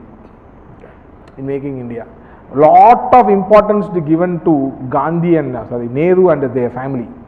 Okay, Gandhi, Nehru and their family. Lesser importance is given to Sardar Vallabhbhai Patel. This is the criticism over. As we know, history is always written by winners. We cannot say anything against that. Okay, as I already told you, there are many committees of the Constitution Assembly. These are the committees of Constitution Assembly. And one important committee is drafting committee, which was headed by Dr. B.R. Ambedkar. Okay, there are other committees like Union Powers Committee, Union Constitution Committee, Provincial Constitution Committee. Okay, there are many committees. So these will be discussing about powers of the union government. These will be discussing about the powers of the state government, I mean the provincial government. So these will be discussing about the fundamental rights. Everything they will discuss, and whom they will submit the report to. They will submit the report to the drafting committee. Okay. So separately there are many committees. Union government, Jawaharlal Nehru headed. Fundamental rights and other things, Sardar Patel headed. Okay, tribal and excluded areas. So all these things were drafted not by Dr. B.R. Ambedkar. It was actually drafted by Sardar Patel and the team. And after drafting it, they will submit it to Dr. B.R. Ambedkar. Similarly, about the union and other government, powers of the union government, Who will draft it? Jawaharlal Nehru and team. And after drafting it, they will send it to Dr. B.R. Ambedkar and team. That is how they worked. So, telling like only Dr. B.R. Ambedkar's team created the total constitution is actually wrong. Okay. So, there are many subcommittees also. Fundamental Rights Subcommittee, J.P. Kripalani, Minority Subcommittee, H.C. Mukherjee. So, these are the people who laid down the rules of fundamental rights, laid down the rules of minorities, laid the rules of Northeast frontier tribal areas. Understood? That was headed by Gopinath Bardolai. Okay. So, these are the people who did it. These committee members. So, everything whom they submit the report to, they submit every report to drafting committee, which was headed by Dr. B.R. Ambedkar. So, taking all the reports, drafting committee will finally came with the draft constitution. You understood it? I am not undermining the work of Dr. B.R. Ambedkar. I am trying to tell you what exactly happened, so that you can write the exam properly. Right. So, Northwest Frontier Tribal Areas Subcommittee. So, many subcommittees were there. States Committee. Okay. So, the Committee for Negotiating with States, that was headed by Jawaharlal Nehru. Steering Committee, Rajendra Prasad. Right. So, everyone had their own specific rules. Now, we are coming to the most important committee, which is nothing but the drafting committee. Okay, nothing but the drafting committee. Among all the committees of the Constitutional Assembly, the most important committee was the drafting committee set up on August 29, 1947. Okay, it was this committee that was entrusted with the task of preparing a draft of the new constitution. It constituted of 7 members.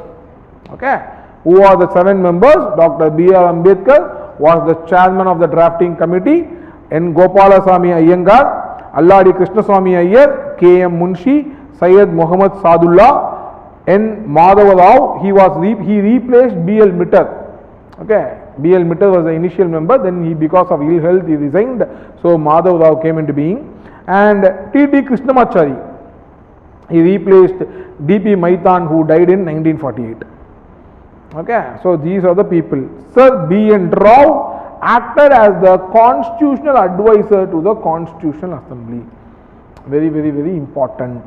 Okay, the drafting committee, after taking into consideration the proposals of the various committees. Okay, so as I told you, various committees will give the reports to the drafting committee, right, headed by Dr. B.R. Ambedkar. Right. Prepared the first draft of the Constitution of India, which was published in February 1948. So, very lesser time. Okay. So, many people will say the Constitution Committee, Constitutional was framed very, very slowly and all the other things. But see the time, 1947 August to February 1948.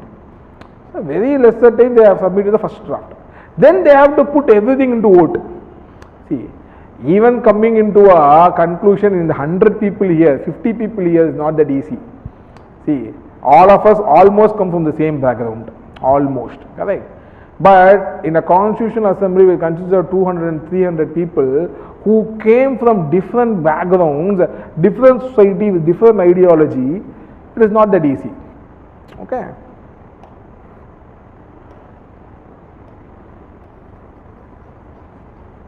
So, as usual, I have tried to bring a lot of quotes from Ambedkar, okay, so that you will understand it better. I came into the Constitutional Assembly with no great aspiration than to safeguard the interest of the scheduled caste. I had not the remotest of idea that I would be called upon to undertake more responsible functions. I was, therefore, greatly surprised when the Assembly elected me to the drafting committee. I was more than surprised when the drafting committee elected me to be its chairman. There were in the drafting committee men bigger, better and more competent than myself, such as my friend Sir Alladi Krishnaswamy Iyer. I am grateful to the Constitution Assembly and the drafting committee for reposing in me so much trust and confidence and to have chosen me as their instrument and given me this opportunity of serving the country. Okay.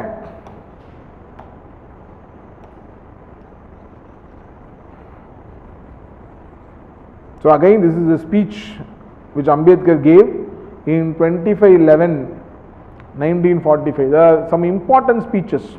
The Grammar of Anarchy speech, the final speech of Ambedkar in the Constitutional Assembly, that is very, very important. If possible, Google it, Grammar of Anarchy speech, you will get it. Read the full text of Grammar of Anarchy speech. Very, very important speech of Dr. Ambedkar. There are some important speeches of Dr. Ambedkar which all must read, 100% you should read, because any question on Indian Constitution, once you understand the objective resolution, this speech, a Grammar of Anarchy speech, you can write something, you can articulate something, even though you have not read anything else.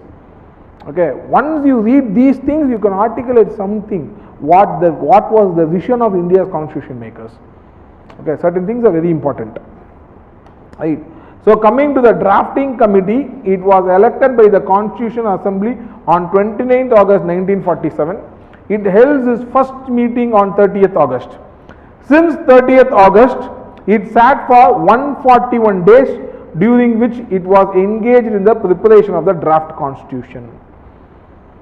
Okay, so how many days it took? It took only 141 days. Okay. The draft constitution, as prepared by the constitutional advisor as a text for the drafting committee to work upon, consisted of 243 articles and 13 schedules. That is what B. N. Rao gave to Ambedkar. Understood? So B. N. Rao gave 243 articles and 13 schedules to Dr. B. R. Ambedkar. Okay, and Dr. B. R. Ambedkar took that and worked on it. Okay, right. So the first draft constitution as presented by the drafting committee to the Constitution Assembly contained 315 articles and 8 schedules. So from 243 articles, 315 articles. It has increased and the schedules are reduced. Understood? So B. N. Rao gave 243 articles and 13 schedules, and Ambedkar, after the drafting committee, drafts and gives 315 articles and 8 schedules to the Constitutional Assembly, right? At the end of the consideration stage, the number of articles in the draft constitution increased to 386. Okay, after the consideration, as I already told you, everything was voted and new clause were added, new article was inserted and everyone voted upon it, and all this process, everything after that, it was increased to 386. In its final form, the draft constitution contains 395 articles and 8 schedules. You all know this. Okay, we only know this actually. All the other things, like that is how it has progressed. So B. N. Rao gives 243 articles, and from B. N. Rao, Ambedkar changes to 315 articles, and the first stage of consideration, it becomes 386 articles, and the final form, it becomes 395 articles. This is the process of making, guys, how it is made, right? So the total number of amendments to the draft constitution tabled was approximately 7,635 amendments was considered. Okay, of them the total number of amendments actually moved in the house were 2,473. Otherwise, without voting, they will pass it or they will reject it. Okay, Ambedkar will not accept most of the amendment. Okay, when we read the Constitutional Assembly, if one person immediately proposes an amendment, immediately Ambedkar will rise and say, I will not accept this amendment for these reasons. Because of the stature that Ambedkar had in the Constitutional Assembly, most people did not argue. Okay, most people said, okay, we will move forward. Okay, because of the stature he had among all the people, among his peers, right? Again, this is the export from the same speech. This is B. N. Rao. Most of the people would not have seen B. N. Rao, so I thought it's important for me to show his photo. The person who gave the initial 243 articles to Indian Constitution. Most of the time he has been forgotten. Okay, so this is B. N. Rao. The credit that is, this is again Ambedkar's own speech. The credit that is given to me does not really belong to me. It belonged partly to Sir B.N. Rao, the constitutional advisor to the Constitution Assembly, who prepared a rough draft of the Constitution for the consideration of the drafting committee. Okay, so a part of the credit must go to the members of the drafting committee who, as I have said, have sat for 141 days and without whose ingenuity of device, new formula and capacity to tolerate and to accommodate different points of view, the task of framing the constitution could not have come to so successful conclusion. Right. This is Mukherjee.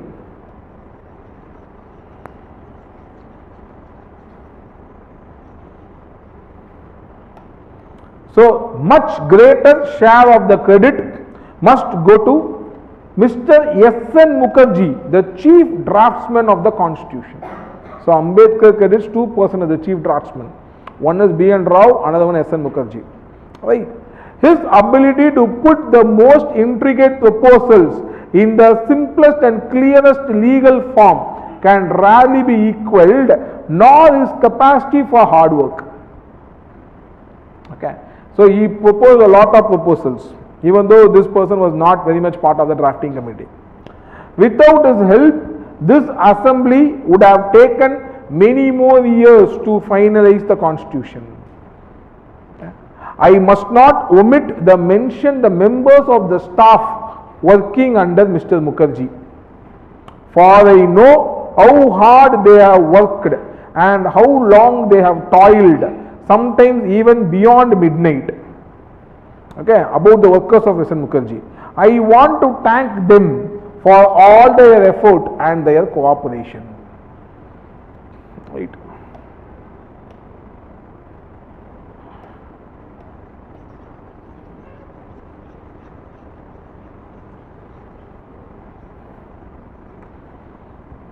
Now Ambedkar credits all the other different viewpoints also. Okay. It is because of this discipline of the Congress party that the drafting committee was able to pilot the constitution in the assembly with a sheer knowledge as to the fate of each article and each amendment. Probably only time in history Ambedkar would have ever praised Congress party. Okay. All of us know Ambedkar till his life was against Congress party. Okay. He in fact wrote the book What Congress and Gandhi has did for untouchables. Completely against Congress party. If at all there is one point in history where I would have praised Congress party is this point. So the Congress party is therefore entitled to all the credit for the smooth sailing of the draft constitution in the assembly. Right. Fortunately, there were rebels. They were Mr. Kamath, forward block. Okay. Mr. P.S. Deshmukh, farmers' rights activist. Farmers' rights activists, who the people who fought for the rights of peasants and farmers. Union Minister of Agriculture in the first cabinet. That person is the P.S. Deshmukh, is the Union Minister of Agriculture in the first cabinet. Mr. R.K. Sidhwa, minority Parsi community, spoke of religion in public life. Okay, so this person wanted the inclusion of religion in public life against secularism. Okay, so this is the debate where Ambedkar and others supported secularism and was against religion in public life. And the Supreme Court has also taken a lot of excerpts from this debate, where what exactly happened in the Constitution Assembly when this person proposes and Ambedkar and others opposes it. Okay, so R.K. Sidhwa. Professor Saxena, a trade unionist, was against cow slaughter. Okay, again Professor Saxena wanted to include the against the cow slaughter. Cow slaughter should not be done in the Indian Constitution, which again many of the constitution were against it. That debate is there, right? And Pandit Thakur Das Bhargava argued for ban on cow slaughter. Okay, he argued for ban on slaughter. So like this, similarly how he did. Along with them, I must mention Professor K.T. Shaw, trade unionist, strongly supported to include socialist principles. He was the first to argue to include socialist and secular in the draft article 1 of the Constitution. Okay, even during the Constitutional Assembly debate, this person K.T. Shaw wanted socialist and secular to be included. Okay, but it was not done ideally. So Pandit Hridaynath Kunzru, the Liberal Party member who was Satyagraha techniques of Gandhi, okay, who followed Satyagraha techniques of Gandhi, he wanted to include maybe. The points they raised were mostly ideological. Okay, so there was a question just now we saw how different elements were helped in the Constitutional Assembly. The answer was said by Ambedkar himself. How the liberal principles, the socialist principles, cow slaughter, the trade unionists, farmers' right activists, all people gave the points of view, whom Ambedkar called as rebels. But he said, fortunately, they were rebels. Fortunately, right? So that I was not prepared to accept their suggestions does not diminish the value of their suggestions nor lessen the service they have rendered to the assembly in enlivening their proceedings. Right? So Ambedkar himself said, I have not accepted their suggestions. I am grateful to them, but for them I would not have had the opportunity which I got for expounding the principles underlining the Constitution, which was more important than the mere mechanical work of passing the Constitution. Okay, only in these debates, of course, even now Supreme Court goes back to the Constitutional Assembly debates to understand the mindset of the Constitutional Assembly makers. Okay, because of these people raise a lot of questions, a lot of debates, a lot of valuable debates that happened in the Constitutional Assembly. Okay, which Ambedkar also credits.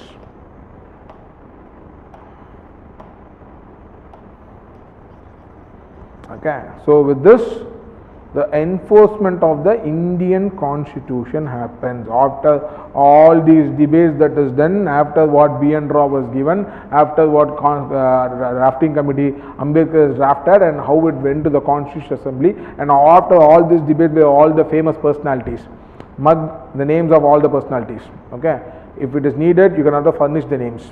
Okay, right. So after all this done, some provisions of the Constitution pertaining to citizenship, election, provisional parliament, temporary and transitional provisions, and short titled articles, all these things came into force on November 26, 1949 itself. Okay, and the remaining provisions, the Constitution came into force on January 26, 1940. This day is referred in the Constitution as the date of its commencement and celebrated as a Republic Day. Why this day was selected? Sorry? Purna Swaraj? Is it? No, not at all. Purna Swaraj was adopted on December 31 or January 1st, 1930. Yes, in that day they said India's Independence Day should be January 26, because when they adopted Purna Swaraj on December 31st night or January 1st early, they said India's Independence Day should be January 26, but it did not happen that way. So finally the Republic Day came into being at that time. You are partly right. Okay, so that is the reason we kept January 26, 1950 as the Republic Day of India. Right. Now let's go to the legacy of Indian Constitution. So Indian Constitution, as you know, is an amalgamation of many ideas. It has borrowed certain features from the other countries' constitution also.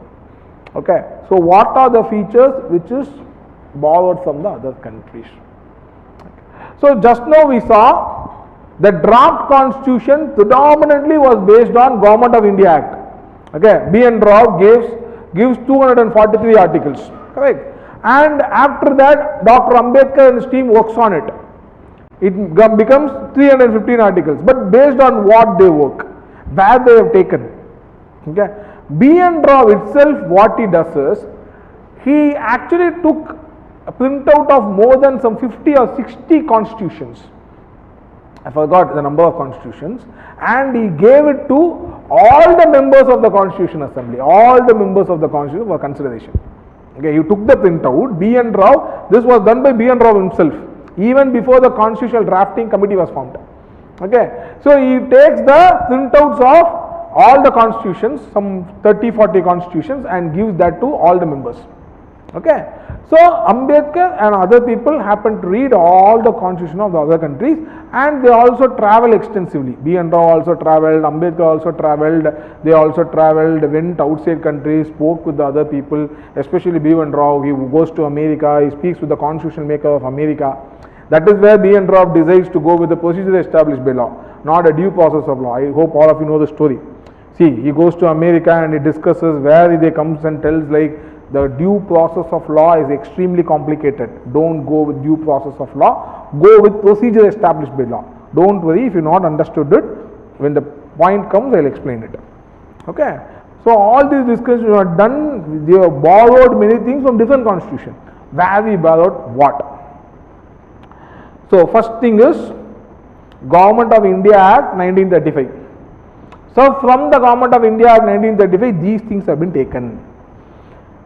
The federal scheme, of course, the scheme of federalism was taken with a little bit of changes though.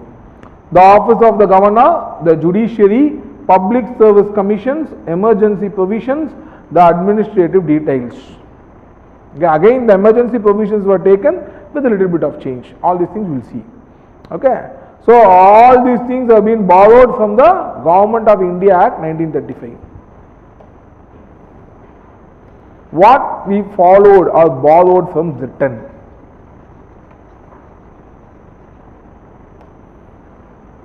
Parliamentary government, rule of law, legislative procedure, single citizenship, cabinet system, prerogative writs, parliamentary privileges, bicameralism. Okay, bicameralism is two houses, presence of two houses. Okay, what is parliamentary system? I will explain you in the next class.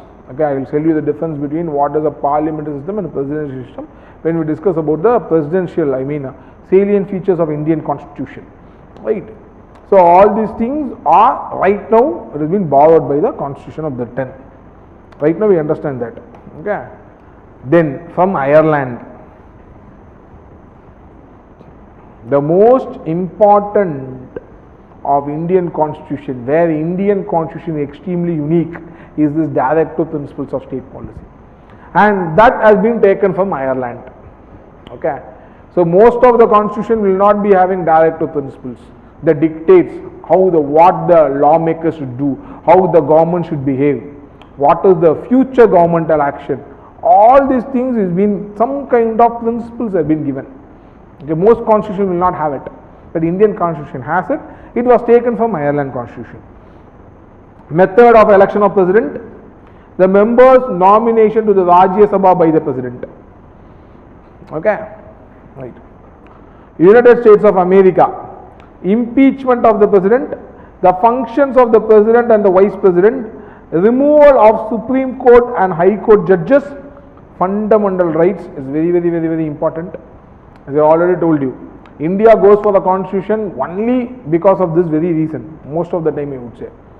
Because he wanted to give its infant democratic people, India is an infant democracy at that point of time, it wanted to give its people fundamental rights.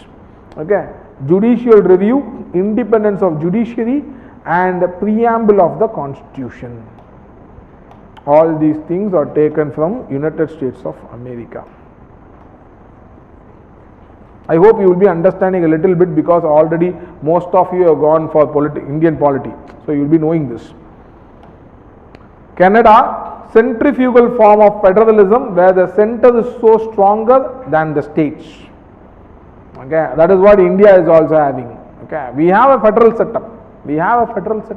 but with a small inclination towards the center, towards the union government. It's not a pure federalism that we have, right? But whether it's a competitive federalism or the cooperative federalism is a matter of debate even today, right? Residuary powers vest with center. Center appoints the governors of the states, advisory jurisdiction of the Supreme Court. Okay, these are the kind of, I would say, strong center. Why the residuary power vest with center? This is nothing but the example of strong center, right? Australia, the concept of concurrent list. Generally in a federal constitution, generally you don't find a concurrent list. You will be a list where the state legislature can put laws. You will have a list where the federal legislature can put laws. Generally the concurrent list will be absent. But Australia, it was there and they took it from Australia, where in a concurrent list of any item that is mentioned in the concurrent list, both the state legislature can pass laws, at the same time the central legislature can also pass laws. Okay, that is what the concurrent list is all about. So Article 108, joint sitting of the two houses, freedom of trade and commerce, all these things are taken from Australia. USSR, the concept of fundamental duties, again in the initial constitution it was not there, it came into being in the Indian constitution a little bit later, that is fundamental duties. The ideals of justice, social, economic and political expressed in the preamble, again it was taken in the objective resolution itself. Only from objective resolution it comes into Indian constitution, right?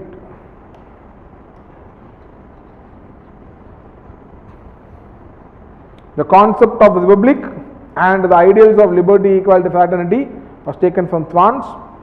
From Germany, fundamental rights are suspended during emergency. Okay, Germany's Weimar constitution, from this constitution this provision is being taken. From South Africa, the election of members of Rajya Sabha and amendment of the constitution is taken by the Council South African constitution. And from Japanese constitution, the concept of procedure established by law. See, the concept of procedure established by law is very much inherent in the British constitution itself. But why Japanese constitution? Because the term procedure established by law is mentioned, if I am not wrong, in the Article 31 of Japanese constitution. Okay, since that is there in the Japanese constitution and India also use the same name, they say is the Japanese constitution, they borrowed. But typically the idea of procedure established by law is inherent part of British constitution itself. Okay, no doubt in it, guys. Okay, because last time when I was taking the class, my student asked me, one of the students asked me, sir, how come it's Japanese constitution? It should be ideally British constitution because it's a very inherent part of British thinking. Definitely, no doubt in it. Procedure established by inherent part of British thinking. But the word is not mentioned, it is mentioned in the Japanese constitution. Right. Okay, with this, I would not say that I have completed the making of Indian constitution, which most of the questions you cannot answer with this, only few questions you can answer with this. But what I would say is, I have started the introduction to constitution making, that's it. The real understanding of the total making of Indian constitution would come only at least you read till directive principles of state policy, or at least fundamental rights, fundamental duties. Okay, so you should read all the other things also. Okay, preamble, the salient features, fundamental rights, DPSP and fundamental duties. Once I take all these things, then you can answer any question on making of Indian constitution. Okay, where for example when we discuss about DPSP, I will be telling about different points of view that were debated and which person came with which point of view in the Constitution Assembly and how it was accepted as a DPSP. So all this discussion we will put only in the class of DPSP. Okay, so before that I will not put all these discussions, because what I thought is like again it will be coherently I cannot take a class. That is the reason all these things I am skipping it right now. Okay, after the end of DPSP everything would be, you will be very clear. Any question regarding making of Indian constitution you can answer it. Right, any doubts in this, guys?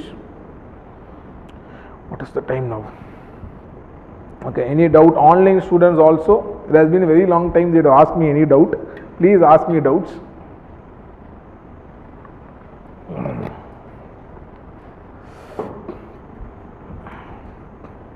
Any doubts in this making of Indian constitution? Okay, what is the exact, how many days you have been given holidays? This week alone? 22nd to 30. Then you will be missing 2 weekends. Is it? Optional subject. 2 weekend and 1 weekend. You will be missing 2 weekends. Is it? So then you will be directly sitting in exam. Because November 5, as per my timetable, you have exam. November 4 or November 3, Tuesday. When is Tuesday? November 1 is Tuesday. So as per the timetable that was given to me, November 1 I suppose is an exam, but that is what I am trying to say now. If you have exam on November 1, which I am not very sure, if you have exam on November 1, I gave you a list. When is the exam date? November 5th. November 5th is on Saturday. November 5th Saturday. How come November 5th is Saturday? They have exam only on Tuesdays. Okay, but I have given date as November 5th. Okay, if November 5th is exam, till what I have taken now will come. Okay, till, okay, I will skip making of Indian constitution also. Okay, don't read making of Indian constitution. Till perspective of Indian national movement, okay, and the other things. Indian, in case of paper 1 section A, till socialism, everything will come, right? And how many of you like the preliminary type questions which I gave last time? How many of you liked it? Please raise your hand. So all of you liked it. So what I plan is, apart from the 9 questions, that is the normal type questions, I will also include some 30, minimum 30 objective type. It is extra. Okay, I will ask for extra time. If they give extra time, you get extra time also. Why I strongly believe is, these objective type questions enhances your knowledge of the subject. Okay, that is how I got, see, because God's grace, now I know a lot in political science, international relations, this is because of objective type. Because I read PSIR in optional subject when objective type was there. Okay, so way back in 2009, 2008, I read political science. You understand? That knowledge I still carry. Because for objective type, even small nuances you should know. Otherwise you cannot. Clearing mains is easy, guys. Prelims is actual tough thing, because lot of things you have to work out. So for me, I would say at least 30 questions I will include, at least, if not 50. Okay, because I have to speak with the authorities. 50 questions means how many minutes you want to write 50 questions? Half an hour is okay. Extra half an hour for 50 questions. 45 minutes you want. 45 minutes, I don't think so, they will have time. I will check. Okay. If half an hour only they allow us, means I will include only 30 questions. If they say even if you can give extra 1 hour, then I will include 50 questions. It depends upon the authorities. I will speak with them. Right. But anyway, I am planning to include some objective types also. Okay, this is extra. Other than the 125 marks, 9 questions that you have to write. You have to write 9 questions. And in case of 9 questions, 5 questions will come from political theory, 4 questions will come from paper 1 section B, that is Indian polity. Yes, exactly. Till the perspectives of Indian national movement. Okay, everything will come. Okay guys, thank you.